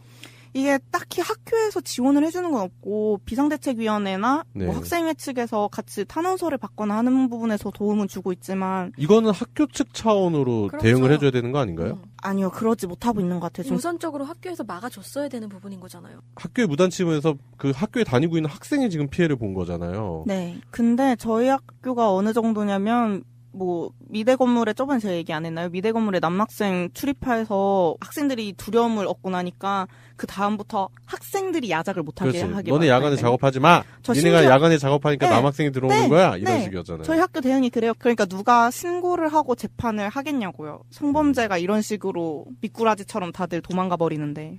최근에 그런 일도 있었죠. 군대 내에서 성폭행을 당했던 여자 부사관. 그런데 가해자는 경미한 처벌. 네, 그러니까요. 그 사건에서도 언론에 통해가지고 그 여러 사람하고 그 카톡 메시지 남긴 것 네. 중에서 네. 수많은 것 중에서 그 여자가 호응한 그렇죠. 네. 그러니까 적극적으로 뭔가를 호응한 것처럼 보이는 예. 그것만 딱 따가지고 거기 기사에 딱 써더라고요. 네. 그래서 이거 좀 너무한 거 아닌가 싶더라고요. 그러니까 그 내용만 보면은 의식이 없는 사람들이 보게 되면은 여자가 또 끼부렸네. 이런 식의 결과를 도출할 수밖에 없는 그런 식으로 기사가 쏟아지더라고요. 끼 그렇게 흔하게 안 부려요. 진짜 무서워서 못 살겠다. 이게 나라 자체가 사실 되게 법조계 자체가 굉장히 문제가 있는 게 그런 사람들을 비호해주는 사람이 사실은 그런 범죄를 이미 저질러 본 선배 같은 인간들이 계속 맞아. 도와준단 말이죠. 왜냐면 강용석이라든가 네. 유명하지. 것처럼 그런 이렇게 말하면은 거기 내가 실수로 들어갔다고 말을 하면은 제가 경감된다는 걸 아주 착실하게 누가 알려준다는 거. 그럼요. 그러니까 법을 집행하는 사람들 자체가 모범을 보이지 못한 이 사회 그리고 사법부의 문제성이 결국에는 다른 사람에게 또 피해를 줘버리는 그런 구조가 돼버리는 것 같고요. 그리고 오늘 나왔던 한샘 그 사건도 그렇고 최근에 그 군 내부에서 성추행 사건이라든지 그런 거 보면은 너무나 그 성범죄에 대해서 이상할 정도로 관대하다. 네, 맞아요. 그런 생각이 들고요. 제가 봤을 때는 혐의가 입증되면은 그냥 바로 전자발찌 채워야죠. 제발. 네. 그 이번에 근데 또 인터넷에서 제가 본 것 중에 충격적인 스토리가 하나 있었는데 군 부대에 있다가 이제 휴가를 나가는데 전 여자친구가 성관계를 맺도록 한 다음에 그걸 자신이 성폭행을 당했다고 신고를 해가지고 그 사람이 휴가 다 잘리고 되게 고생하다가 나와서 또 변호사랑 해가지고 또 계속 검찰 수사 계속 받고 그러다가 검사 쪽에서 뭔가 이상하다고 생각해가지고 사건을 재조사해가지고 겨우 누명을 벗은 사례가 있어요. 근데 거기서도 굉장히 문제됐던 게 뭐였냐면요. 여자 측에 빌붙어가지고 그 여자한테 그 이렇게 하면은 말만으로도 사람을 범죄자로 만들 수 있어. 라고 다 알려주는구나. 네, 법을 굉장히 그렇게 해석을 해서 악용하는 해주는 거지. 그런 단체가 네. 있대요. 단체가 있다고요? 예. 그런 단체가 있어가지고 여성들이 그런 걸 하면은 대부분 이기기 때문에 그걸 악의적으로 그렇게 이용하는 단체가 있대요. 네, 그러니까 법조계 자체가 사실은 그런 식으로 봤을 때 굉장히 많이 썩어 있는 거죠. 법이라는 게 공정하게 집행돼야 되는 거는 너무 교과서적인 얘기니? 아니요, 맞는데 안 지켜지고 그게 있으니까. 맞는 거잖아요. 적폐가 없다면 그게 맞는 건데 당연히 결국엔 되는 게 맞는 건데. 네, 결국에는 그 사익을 위해서 법을 활용을 하는 거잖아요. 네. 그거 브로커라고 하죠. 그래서 학폭위 사건이 일어나도 이제 브로커들이 달라붙어서 이렇게 하면은 가해가 없어져요. 이런 식으로 많이들 하시죠. 네. 네, 변호사들이 참 먹고 살기 힘든 세상이라서 그런 건지 모르겠는데. 개모. 아니요.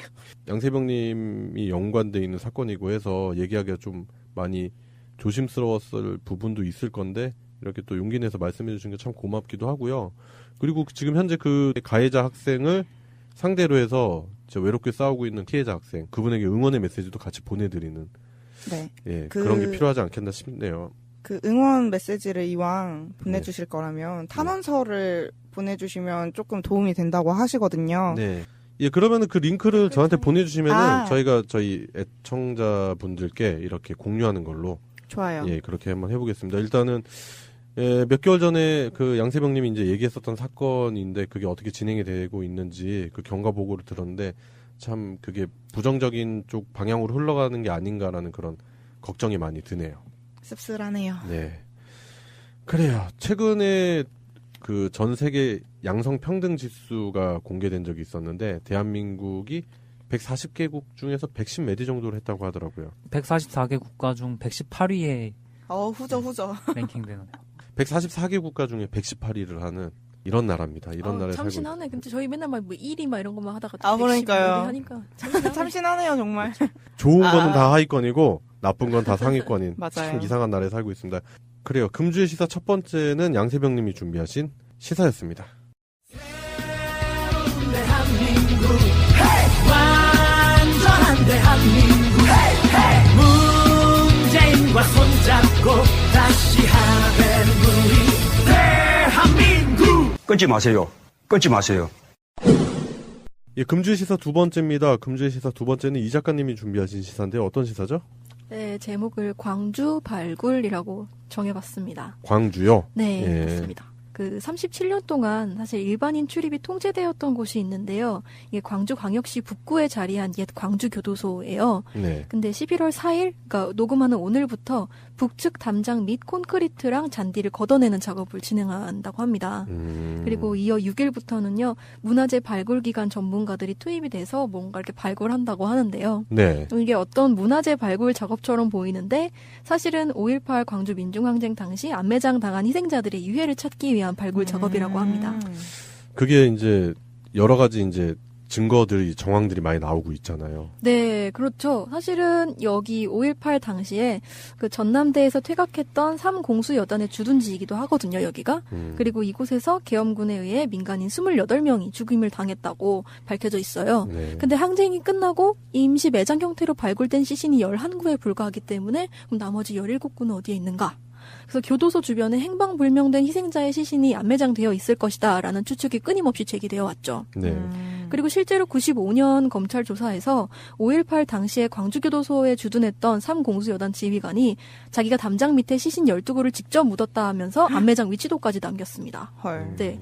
그리고 80년 5월 또 여기랑 일치하는 증언이 또 있는데 80년 5월에 교도소에 수용됐던 최모 씨가 있었어요. 네. 근데 매일 이제 저녁 6시에서 7시에 모포를 털거나 빨래를 걷었는데 어느 날 이 시간 교도소 담장 밖에서 굴착기가 작업하는 모습을 보았다고 증언하셨습니다. 그러니까 보통 그런 작업 자체가 흔한 게 아니기 때문에 기억을 하고 계시겠네요. 네, 그리고 거기서 지목했던 작업 현장이 그 시신 12구를 묻었다라고 약도에 표시했던 그 현장과 일치하는 게 드러났고요. 100%네. 네, 그리고 2007년에 또 증언이 나왔는데 그 광주에 투입됐던 제11 공수부대 간부들이 항쟁이 일단락된 다음에 광주에 다시 내려가서 감해장지 발굴 작업을 했다고 이제 또 증언이 나왔어요. 2007년에. 철저하게 증거를 인멸하기 위해서요? 네, 완전히. 이 사람이 김효겸 당시 제11공수 62대대 4지역대 1중대 하사고요. 이게 당시 계엄군이었던 그분이 직접 남긴 증언이라는 사실이랑 또 다른 증언들이랑 정황과 일치하고 있는 증언이란 점에서 되게 유의미하죠. 이분도 이걸 다 얘기하고 좀 후련하다고 말씀을 하시더라고요. 계속 마음에 이게 담아두고 마음의 있다가. 짐으로 남았을 겁니다. 네. 사실은 여기서 나왔던 증언들이 되게 유의미하다고 말씀드리는 건 되게 많은 증언들을 하셨어요. 우선은 그 62대장 대대장 인솔 하에 일부 병사들이 보병 복장을 하고 광주로 가서 감해장지 발굴 작업을 전개한 것으로 안다라고 증언을 했고 그 이외에 당시 계엄군이 전남도청 앞에 집단 발표를 했을 당시 비무장한 시민을 향해서 조준 사격이 이루어졌다라는 증언까지 함께 나왔습니다. 최근에 그런 얘기가 있었잖아요. 그 5.18 희생자들을 안매장할 때 전신을 파란색 페인트로 다 그래요? 칠을 해버려서 아예 누가 누군지 알아볼 수가 없게 그 사인과 일부러 했다. 신상을 모르게끔 파란 페인트를 얼굴과 보면 칠했다라고. 네. 그리고 이런 안매장지가 지금 이번에 정확하게 나온 건 이거 하나지만은 이분 외에도 다른 분들이 계속 추가 증언이 있었는데 뭐 한 10개 넘게 벌써 이제 계속 나오고 있고 이게 다 발굴이 되고 나면은 재조명을 사실 받아야 될 것 같은 사건이네요. 국방부 5.18 특조위에 따르면요. 네. 전두환 정부 시절에는 정보기관 주도로 80위원회라는 걸 구성해서 이 5.18 관련 자료를 조작하고 왜곡하려고 시도한 것까지 지금 나타났어요. 네. 신군부 기록 수정 정황이 이게 군 문건뿐만이 아니라 경찰 문건에서도 보이고 있는데 그 도청 앞에 집단 발포를 자위권 차원에서 이뤄진 것으로 조작하기 위해서 경찰 상황 일지까지 조작했다고까지 밝혀졌어요. 그러니까 민주화 운동에 나선 시민들을 폭도로 만들기 위한 네, 조작이었다는 거죠. 그렇죠. 예. 그리고 심지어 2000년대에는 또 지만원 같은 개쓰레기 같은 그 새끼 진짜. 두드려 맞는 거 못 봤죠. 아. 그 새끼는 진짜 내가 장담하는데 길 가다가 돌에 쳐 맞아 죽어야 됩니다. 그래요. 이건 그냥 타는 쓰레기예요. 그냥 쓰레기입니다. 네, 예. 지만원 같은 인물을 필두로 해서 자칭 보수라고 주장하는 수구 아니면 분쟁을 조장하려는 어그로꾼들, 뭐 일베 같은 애들. 네. 들은 그 우리나라의 분단 상황이랑 결부시켜서 5.18을 끊임없이 폄훼하고 북한 왜곡하려고 분위기에 해왔죠. 있겠다. 네, 진짜 말도 안 되는 그런 헛소리를 하는데 그런 인간들이 같은 하늘 아래에서 같은 공기를 마시고 있다라는 것 자체가 너무 열이 받습니다. 그쵸, 여전히 있다는 게. 진짜 쌀아까운 새끼입니다. 예. 그 과거사 진상규명위원회도 열었고 저희가 특별조사위원회도 열었고 2011년에는 5.18 민주화 운동 기록물이 세계 기록유산으로 등재되기까지 했어요. 네. 근데 여전히 5.18에 관한 담론들이 계속 폄훼 시도들을 겪어야 되고 은폐가 되어야 되고 그런 것 때문에 사회적 문제가 된다는 것 자체가 저희가 아직 그 5.18에 대한 완벽한 진상 규명, 뭐 진실 확인이 제대로 이루어지지 않고 있다라는 뜻이 되더라고요. 네. 그때 당시에 발포권자를 아직 찾아내지 못했잖아요. 네, 그걸 찾아야 하는데. 그래서 이번 안매장 희생자 시신 발굴이 규명위원회나 특조위에서 했던 진상규명 작업들을 실제 증거들을 통해서 확실히 뒷받침할 수 있는 그런 활동의 일환이라는 점에서 의미가 깊고요. 네. 또 아직 유가족 품으로 돌아가지 못한 희생자들한테 지금이라도 할 도리를 다한다는데 또 한 가지 의미가 있을 것 같습니다. 네, 지금 40년 가까이 된 얘기인데 네. 아직까지 돌아가지 못하신 분들, 그리고 어느 날 그 민주화 운동을 하러 아니면은 진짜 불의에 항거하기 위해서 뭐 남편이 아니면은 부인이 아니면 자식이 이렇게 나갔는데 돌아오지 못한 거잖아요. 지금까지. 그렇죠. 어떻게 됐는지도 모르고 누구 하나 그거에 대해서 얘기해주지 않고 얼마나 답답하겠습니까? 근데 그런 부분에 있어서 그런 희생자분들, 실종된 희생자분들을 찾게 된다면 그분들의 넋을 달래는 것도 달래는 거지만 남아있는 가족분들의 한도 같이 풀어줄 수 있는 유의미한 일인 것 같네요. 네, 뭐 마무리를 드리자면요. 늦어도 이달 말에는 안매장 여부를 확인할 수 있을 것이라는 게 재단 측 설명이고요. 네. 그 소재가 확인되지 않은 희생자들의 시신이 하루빨리 발굴되어 수습되기를 바라겠습니다. 네. 사실 이거 말고도 과거에 잘못됐던 것들이 많이 있었고 네. 그게 재조명을 받는 게 전체적으로 사회적인 분위기잖아요. 그러니까 국민들이 지금 적폐를 청산한다는 분위기를 만들어줬기 때문에 이게 가능한 거라고 네. 보고요. 이게 계속해서 다른 적폐들도 다 청산이 되면서 과거 다 재조명까지 다 이루어질 수 있으면 좋겠다고 생각하고 이번에 진짜 참을 수가 없었던 게 아베요. 네. 이방카가 아베 그 일본에 이제 방문을 했잖아요. 네. 근데 거기에서 이제 아베가 아주 쿨하게 아주 57억을 여성 인권 운동에 써달라면서 이방카한테 기부를 했어요. 네.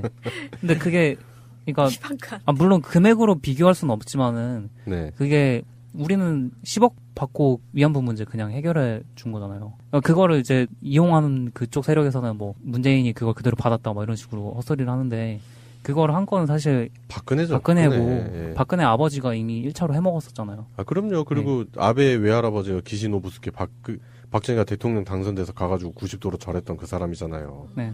만주국을 창업하는데 1등 공신. 그리고 박정희는 만주군 군관 출신이고요.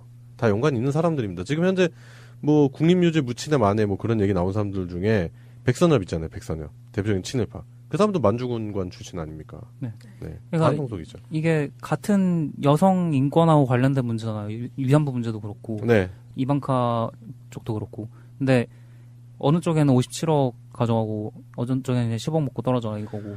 그러니까 일본의 그 구구라는 데는 그 강자한테는 비굴할 정도로 자세를 낮추고 약자한테는 세상이 이렇게 잔인할 수 있을까 할 정도로 그 억압을 하는 게 일본의 그 구구의 실체입니다. 일본 애들이 그런 거 되게 잘하죠. 보통 보면 그 이총 있잖아요. 네. 그 임진왜란 때 네. 그 조선 백성들의 예. 코를 네, 소금에 해가지고 예. 가져간 거잖아요. 근데 그 일본 애들은 그걸 어떻게 이용을 했냐면 그거를 해놓고 영어로 된 비문을 하나 번역해서 세웠어요.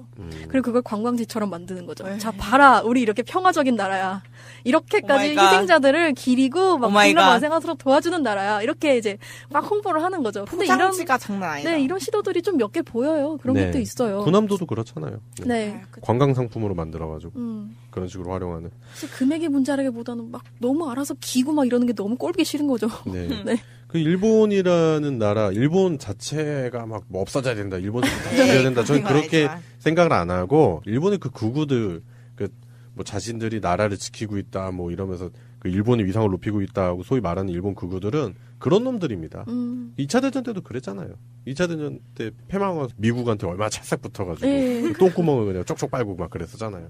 하여튼 뭐 송병호님 연관지어서 말씀하신 부분인데 이 부분도 한번 그 짚고 넘어갈 필요가 있는 얘기긴 했네요. 예, 그래요. 벌써 37년이 지나간 이야기. 그러나 아직까지 밝혀진 거는 그 전체 사건의 10%도 채 되지 않는 그 이야기네요. 네. 광주 민주화운동에 대한 진상규명이 하루빨리 이루어져야 될 것 같고요. 아까 이 작가님 말씀하신 대로 희생당하신 것도 억울한데 그 시신조차도 가족품으로 돌아가지 못하신 분들이 하루빨리 수습이 돼서 가족분들에게 돌아가고 또 남아있는 가족분들도 그 한을 풀었으면 좋겠습니다. 네. 예, 그래요. 이 작가님이 준비하신 시사를 끝으로 새날 소요방송 97화 오늘 여기까지 하겠습니다. 감사합니다. 감사합니다. 여기까지 합시다. 타이틀 음악, 디템포, 편집, 최정민. 머리 염색하는 건 잘 어울리시고 뭐 다음엔 또 무슨 색깔로 하실까? 저 파란색. 아, 파란색. 그래서 나중에 이제 무지개를 다 섭렵하시는. 그럼요. 빨주노초 파남보를 염색을 하실 것 같은 그런 느낌이 드네요. 예, 송병호님 자리하셨고요. 예, 이 작가님 자리하셨습니다. 네, 안녕하세요. 네. 그래요. 날씨가 갑자기 추워졌어요. 네, 너무 추워서 오늘 긴 패딩 입고 왔어요. 네. 벌써? 네. 벌써 패딩? 네, 저도 히트텍을 입어가지고. 아, 정말? 네. 그런데 오늘 하루 종일 추워가지고 일하는데, 막, 그, 오한이 들 정도로. 사무실이 좀 우풍이. 사무실에 난방장치가 없어요. 아, 난방장치가 없다고요? 네, 난방장치가 없고, 냉방장치는 잘 돼 있는데. 네. 아, 맞아요. 저 어제, 네. 그, 밤샘 했거든요. 학교에서 야작했거든요. 친구들이랑. 네. 근데 다들 너무 추워가지고 밖에 나가서 그런 거 사오더라고요. 이렇게. 따뜻해지는 방석 같은 거랑 엄청 돈 쓰고 오더라고요. 애들 막 추워서 못 견디겠다고 학교에서. 그 USB 온열 방석. 네, 막 그런 거 편의점 가서 막 사오더라고요. 편의점에 파는구나. 제도로서의 민주주의가 흔들리고 구타는 일은 이제 없습니다. 민주주의가 밥이고 밥이 민주주의가 되어야 합니다. 그래요. 오늘 소요방송이 97화입니다. 그래서 오늘은 1997년에 있었던 얘기를 해볼 건데요. 1997년도에 다이애나 스펜서 전 영국 왕세자비가 사망한 일이 벌어졌어요. 네. 일단은 이분이 원래는 귀족 집안이었는데 영국 왕실에 이제 시집을 가면서 되게 유명해지신 분이거든요. 그리고 미모도 상당히 출중해서 사람들이 관심이 많았는데 이제 아들도 둘 낳고 오손도손 잘 살아가는 것 같았는데 부부간의 불화가 심해가지고 결국에는 96년도에 이혼을 했어요. 요즘은 그런 관찰 프로그램 많은데 그때 당시에 이 사람이 진짜 너무 그런 식으로 언론에 자신의 일상 자체가 그렇죠. 다 노출이 되니까 네. 그거 자체를 못 견뎌 했었던 부분도 있고 근데 이분이 그렇다 하더라도 영국 왕실을 대표해서 좋은 일도 많이 하셨거든요. 실제로 뭐 자선단체 이런 데서 많이 네. 일을 해서 이혼하고 나서도 네. 그래서 오히려 그때 당시에는 사실 이혼이 굉장히 여자한테 치명적일 때잖아요. 네. 90년대면. 근데도 그런 자선단체에서 활동하고 이런 모습 때문에 오히려 왕세자한테 더 비난이 많이 가고 그렇죠. 예, 여론이 그런 식으로 형성이 됐었다고 하더라고요. 네, 그래서 그 뭐랄까 자신이 가지고 있는 가치관에 대한 신념은 되게 확고했었던 분 같은데 결국에는 그 연인이었던 도디 알 페아에드라는 사람과 데이트를 하다가 그 파파라치들의 그 추격을 따돌리다가 교통사고로 어느 날 갑자기 돌아가셨습니다. 그 파파라치들은 어떻게 됐나요? 이게 벌로 뭐 할 수 있는 거였나요? 실제로 쫓아가다가 사고 낸 그 사람들은 당연히 처벌을 받았어요. 네. 네, 과실치사로 네, 사생활 침해 구조 거부 이걸로 잡혀 들어와서 착한 사마리아인법 네, 적용이 받았어요. 이 사건이. 그래서 네, 처벌을 강하게 받았습니다. 네. 그때 사실 파파라치랑 다이애나 자체가 워낙 그 좀 싸운 걸로 유명해요. 황실하고도 막 직접 싸운 걸로 유명해가지고. 대찬 사람 뭐 이런 거. 네, 네. 파파라치 잡고서 막 몸싸움 벌이고 그런 적도 있어요. 네. 그런 것도 있는데. 파파라치가 너무 싫어가지고 저한테도 빡칠 것 같은데. 네, 아니 저한테 붙을 일이 없으니까 크게 예민하지 않은 건데 뭐 연예인들만 봐도 파파라치 때문에 완전 골머리를 앓잖아요. 그렇죠. 그게 사실은 몰카 아니에요? 그러니까 거의 몰카죠. 네. 그게 몰카죠. 그걸로 이제 또 문제는 그 사람들이 그걸로 수입원을 만드는 거잖아요.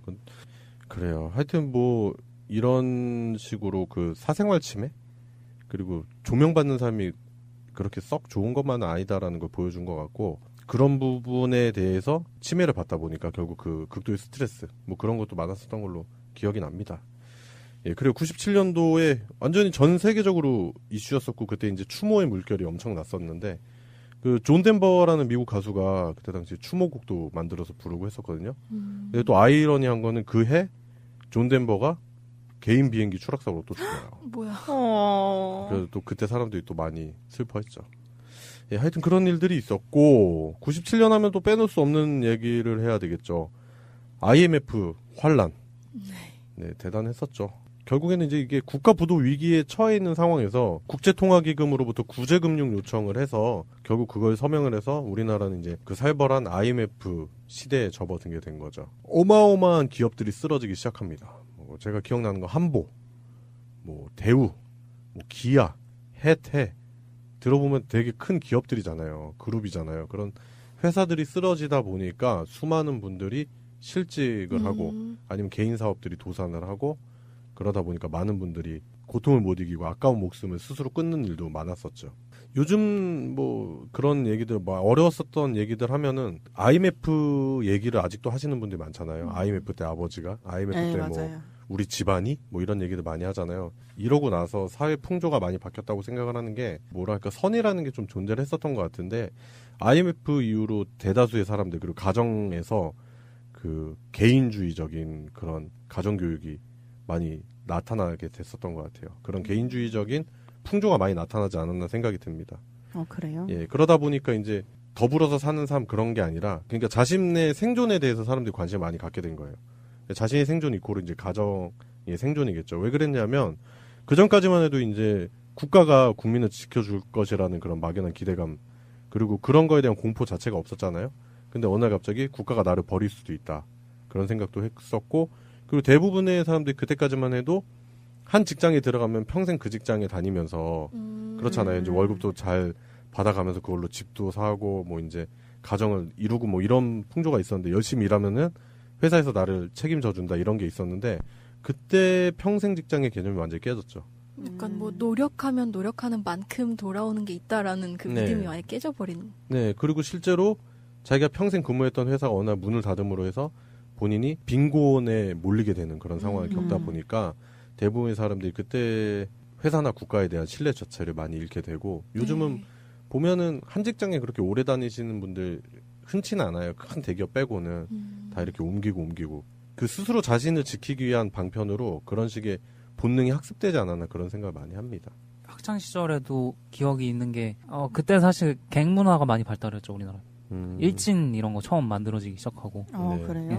그때 제가 기억나는 게 처음으로 그런 단어를 들었어요. 따돌림, 왕따. 네. 그런 게 그 전에 없었어요? 그 전에는 그런 단어가 없었어요. 저는. 한국은 되게 정문화라고 아는 얘기 지금도 남아있잖아요. 그때는 그게 좀 더 심했어요. 물론 그런 친구들이 있었어요. 반에 보면은 약간 좀 독특하고 튀면은 애들이 조금 그렇게 비호감이라고 하지. 비호감. 그 정도의 수준이었는데 요즘처럼 조직적으로 따돌리고 그런 식으로 거의 범죄 수준으로 사람을 이렇게 괴롭히는 거는 없었어요. 저희 학교 같은 경우도 신설학교라 애들이 되게 드셌거든요. 실제로 막 여기저기서 막 그냥 좀 잡스러운 애들이 많이 들어오고 그래가지고 저 또한 그랬었고 그런데 그렇다 하더라도 우리가 기본적으로 지켜야 되는 룰은 있었는데 어느 날 고3 때였을 거예요. 제 IMF 터졌으니까 고3 때니까 그때 겨울부터 뭐 야 쟤 왕따야, 쟤 은따야 뭐 이런 용어들이 나오더라고요. 그래서 실제로 그 학생을 따돌리는 반 전체가 하나를 따돌리는 그런 현상을 봤는데 뭐 저만 그렇게 느꼈을 수도 있겠지만 아까 송병호님 짚으셨지만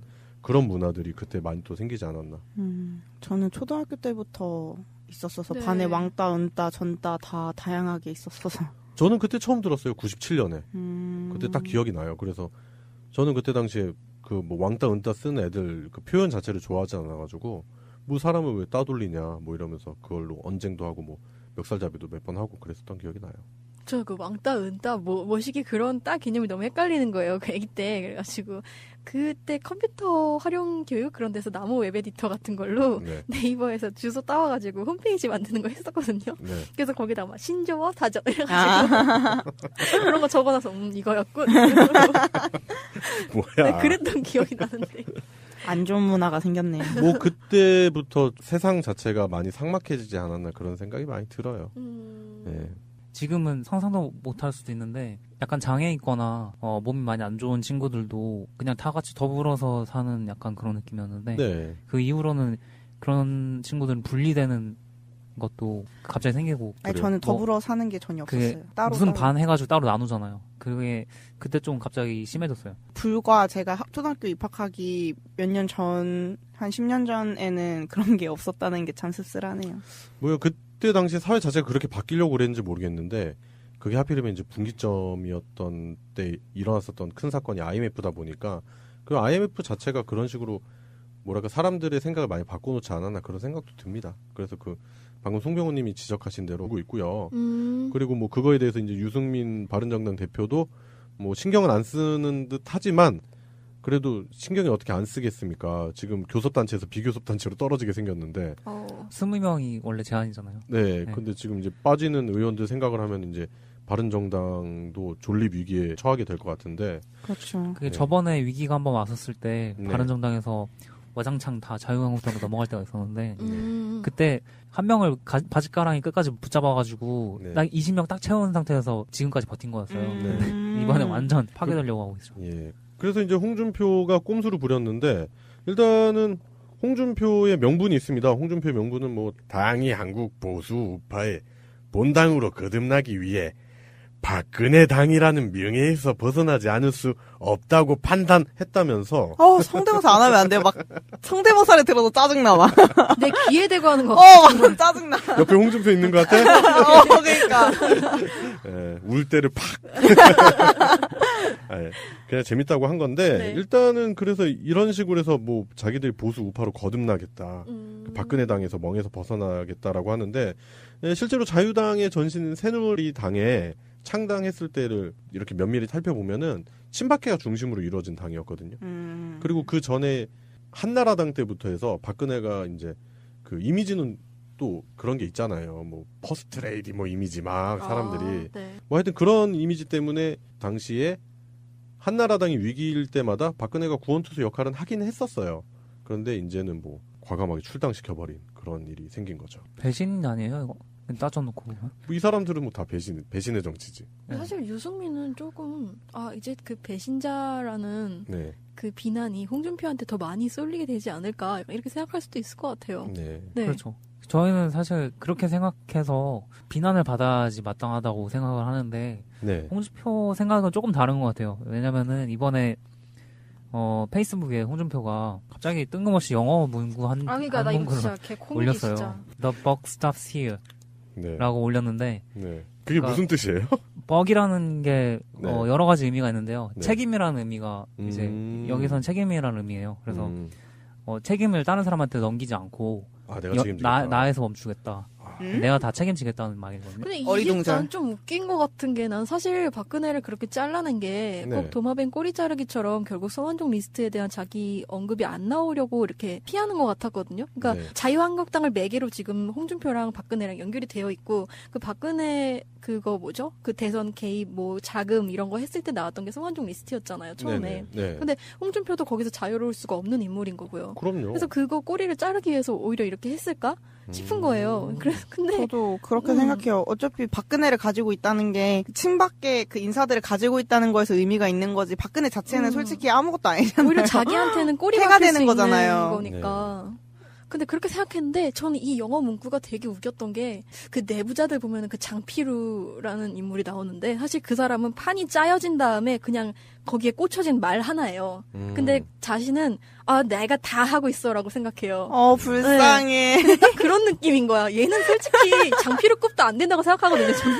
네. 가엾어라.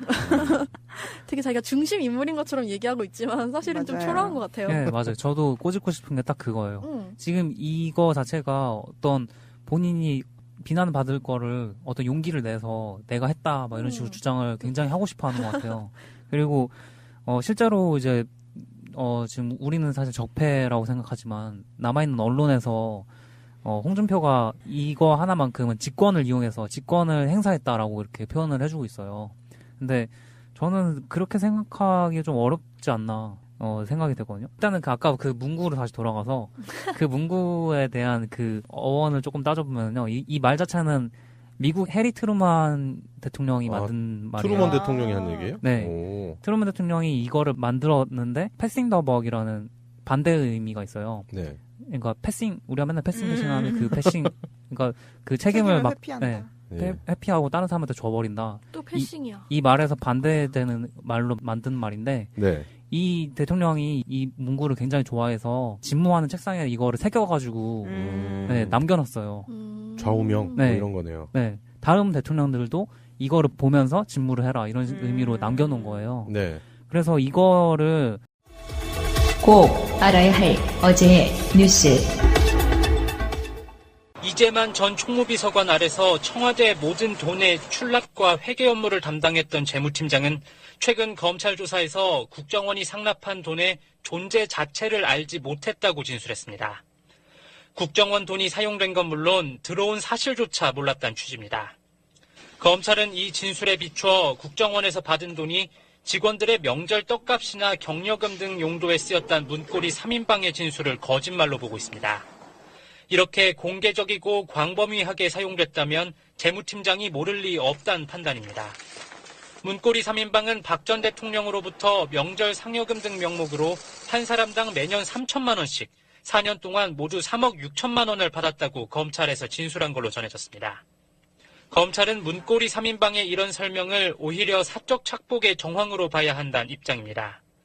수백억 원에 달하는 청와대 특별활동비도 엄연히 있는데 문고리 3인방에게만 수억 원의 상여금을 은밀히 건넸다면 이는 측근 관리비라는 겁니다. 검찰은 이에 따라 문고리 3인방 외에 친박 정치인을 관리하는 데도 국정원 돈을 사용했는지, 특히 최순실 씨도 그 대상에 포함됐는지를 집중적으로 캐고 있습니다. 박근혜 전 대통령은 서울구치소에서 특별한 문제 없이 식사와 운동을 하고 평소처럼 수면을 취하고 있습니다. 최측근이었던 안봉근, 이재만 두 전직 비서관이 국정원 돈 상납 사건으로 구속됐지만 박 전 대통령은 별다른 동요를 보이지 않았습니다. 법무부 관계자는 구치소 내부에도 방송과 신문으로 국정원 돈 상납 사건이 연일 보도되고 있지만 박 전 대통령이 구치소에 수감된 뒤 역사책을 주로 읽을 뿐 TV와 신문은 한 번도 보지 않은 것으로 한다며 이번 사건도 알지 못하는 모습이라고 전했습니다. 박 전 대통령은 국정원 돈 상납 사건이 불거진 이번 주엔 누구도 만나지 않았습니다. 검찰은 이르면 다음 주 박근혜 전 대통령 시절 국정원장을 지낸 남재준, 이병기, 이병호 전 원장을 피의자로 불러 조사할 계획입니다. 박 전 대통령 지시를 받고 특수활동비를 상납했는지 등이 주요 조사 대상입니다. 특히 남재준 전 국정원장은 박 전 대통령을 직접 만나 특활비 상납을 요청받은 것으로 알려졌습니다. 남 전 원장 시절 월 5천만 원이었던 상납금은 이병기 전 원장이 취임하면서 1억 원으로 올라간 것으로 전해져 추가 상납 요청이 있었는지도 확인해야 할 부분입니다. 정기적으로 상납받은 1억 원 외에 청와대가 요구할 때마다 특수활동비를 추가로 줬는지 여부도 조사 대상입니다. 특히 이병호 전 원장을 상대로는 새누리당 대구 경북 경선 여론조사 비용 5억 원을 청와대에 전달한 경위를 조사해야 합니다. 검찰은 조사 결과에 따라 3명의 국정원장에 대해서도 구속영장 청구를 검토할 예정입니다. 서울중앙지방법원은 어젯밤 추명호 전 국장에 대한 구속영장을 발부했습니다. 법원은 추가된 혐의를 고려하면 증거인멸 염려가 있다고 밝혔습니다. 앞서 검찰은 지난달 추 전 국장에 대한 영장이 한 차례 기각된 이후 보강 수사를 거쳐 지난 1일 영장을 다시 청구했습니다. 이석수 전 특별감찰관 등을 사찰해 우병우 전 수석에게 비선 보고를 한 혐의 등을 추가한 겁니다. 추 전 국장은 최근 검찰 조사에서 각계 공직자와 민간인에 대한 정보를 수집해 우 전 수석에게 보고했다고 시인했습니다. 검찰은 조만간 우 전 수석을 소환해 불법 사찰 등을 보고받은 배경과 지시 여부 등을 조사할 예정입니다. 우 전 수석과 추 전 국장은 이전 특별감찰관을 사찰했던 지난해 7, 8월 집중적으로 연락을 주고받았습니다. 당시 두 사람이 하루 10번 이상 3주간 수백 차례 통화를 한 기록도 확인됐습니다. 검찰은 우 전 수석을 국정원법상 직권남용 혐의의 공범으로 판단하고 있습니다. 방송 중간에 좋아요를 눌러주시면 새날팀들에게 큰 힘이 됩니다. 미리 감사합니다. 소유 방송 출연자들의 평균 연령은 26세입니다.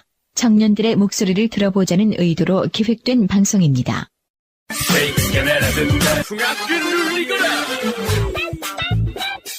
소리 없이 요란한 방송. 새날소유 방송 시작하겠습니다. 반갑습니다. 반갑습니다. 안녕하십니까. 네, 오늘도 세 분 자리하셨습니다. 어김없이 노란 머리를 휘날리며 뛰어오신 양세병님. 안녕하세요. 네. 머리 이쁘지 않아요? 아, 이뻐요. 노란 머리 앤. 맞아요. 노란 머리 앤. 이게 뭐야? 애는 뭐야? 내 맘이요. 뭔가 따돌림 문화라든지 이런 것도 그때 많이 좀 생겨나지 않았나 그런 생각도 드네요. 네, 물론 그게 100% 다 있다고는 말씀 못 드리지만 그 개인주의적인 성향 그런 성향들이 사회 전반에 이제 많이 만연하게 됐죠. 그래요. IMF에 관련된 얘기를 하다 보면 뭐 한도 끝도 없고 솔직히 IMF 하나로 방송 하나를 만들 수 있을 정도로 그때 당시에 그 뭐 구구절절한 사연들 그런 사연들 다 얘기하려면 뭐 한도 끝도 없으니까 IMF 얘기는 여기까지 하고요. 예, 그리고 97년도에 대선이 있었습니다. 예, 대선에서 제가 대통령이 됐지요. 네. 제가 떨어졌지요. 그 김대중 대통령 그때 당선되셨고, 네. 그때 당시 이제 그 여당의 후보는 이회창, 네, 이회창 후보였었는데 박빙의 승부였습니다. 그 정치 쪽에 그렇게 관심이 없는 고3 때였는데 기억나는 게 이제 친구가 맹장 수술해서 입원했는데 저희가 입원실에서 다 모여가지고 대선 그거 생중계를 봤던 기억이 나요. 그래가지고 김대중 대통령 당선이 됐을 때 모르겠어요. 그 왠지 그냥 기쁜 거 있잖아요. 네네. 왠지 잘 될 것 같고 그리고 그 전에 저희 담임 선생님이 그 김대중 대통령에 대한 좋은 얘기를 많이 해주셨어요. 실제로. 그리고 이분이 진짜 민주화를 위해 앞장서셨던 분이다. 그런 책에서는 가르쳐주지 않았던 그런 내용들을 많이 말씀을 해주셔서 그런지 감회가 새로웠었던 것 같고 그리고 그때 당시에 이회창 후보 쪽은 왠지 그 부정부패 이런 쪽이랑 많이 연관이 있을 것 같고 실제로도 뭐 아들 군 병역 문제부터 해서 뭐 그런 안 좋은 이슈의 논란에 많이 있었죠. 며느리 원정 출산이랑 뭐 호화 빌라 논란 해서 논란 엄청 많았어요. 그리고 이회창 후보 그 양반의 집안이 이제 예산에서 워낙 그 알아주는 세력가 집안이에요. 재력가 집안이기도 하고 그래서 아직도 예산 쪽에서는 이회창은 먹어준다. 뭐 재력가들 다 그렇게 살겠지 뭐. 아 근데 그분 되게 오랫동안 몇 번 대선에 도전 많이 하지 않으셨어요? 맞아요. 대선 재수하셨죠? 저는 그 기억이 나요. 그 이회창이라는 이름이 기억이 나요. 심지어. 저도. 왜냐면 네. 이제 그 다음 대선에서 노무현 대통령이랑 붙어서가 그때 정도는 기억에 남으니까. 그때도 이제 박빙의 승부였었지만 결국 이제 노무현 대통령이 당선이 되는 그러면서 언제나 2인자의 이미지가 강했죠. 그래서 대통령 직선제가 실시되고 처음으로 민주단계가 집권하게 된 거잖아요. 그렇죠. 이제 여야가 바뀐 거죠. 네. 역사상 처음으로. 평화적인 민주적 정권교체라는 역사적 의의를 가지는 15대 대통령 선거였습니다. 진정한 우리가 민주주의 시작은 김대중 대통령 때부터다. 그렇게 얘기하시는 분도 많아요.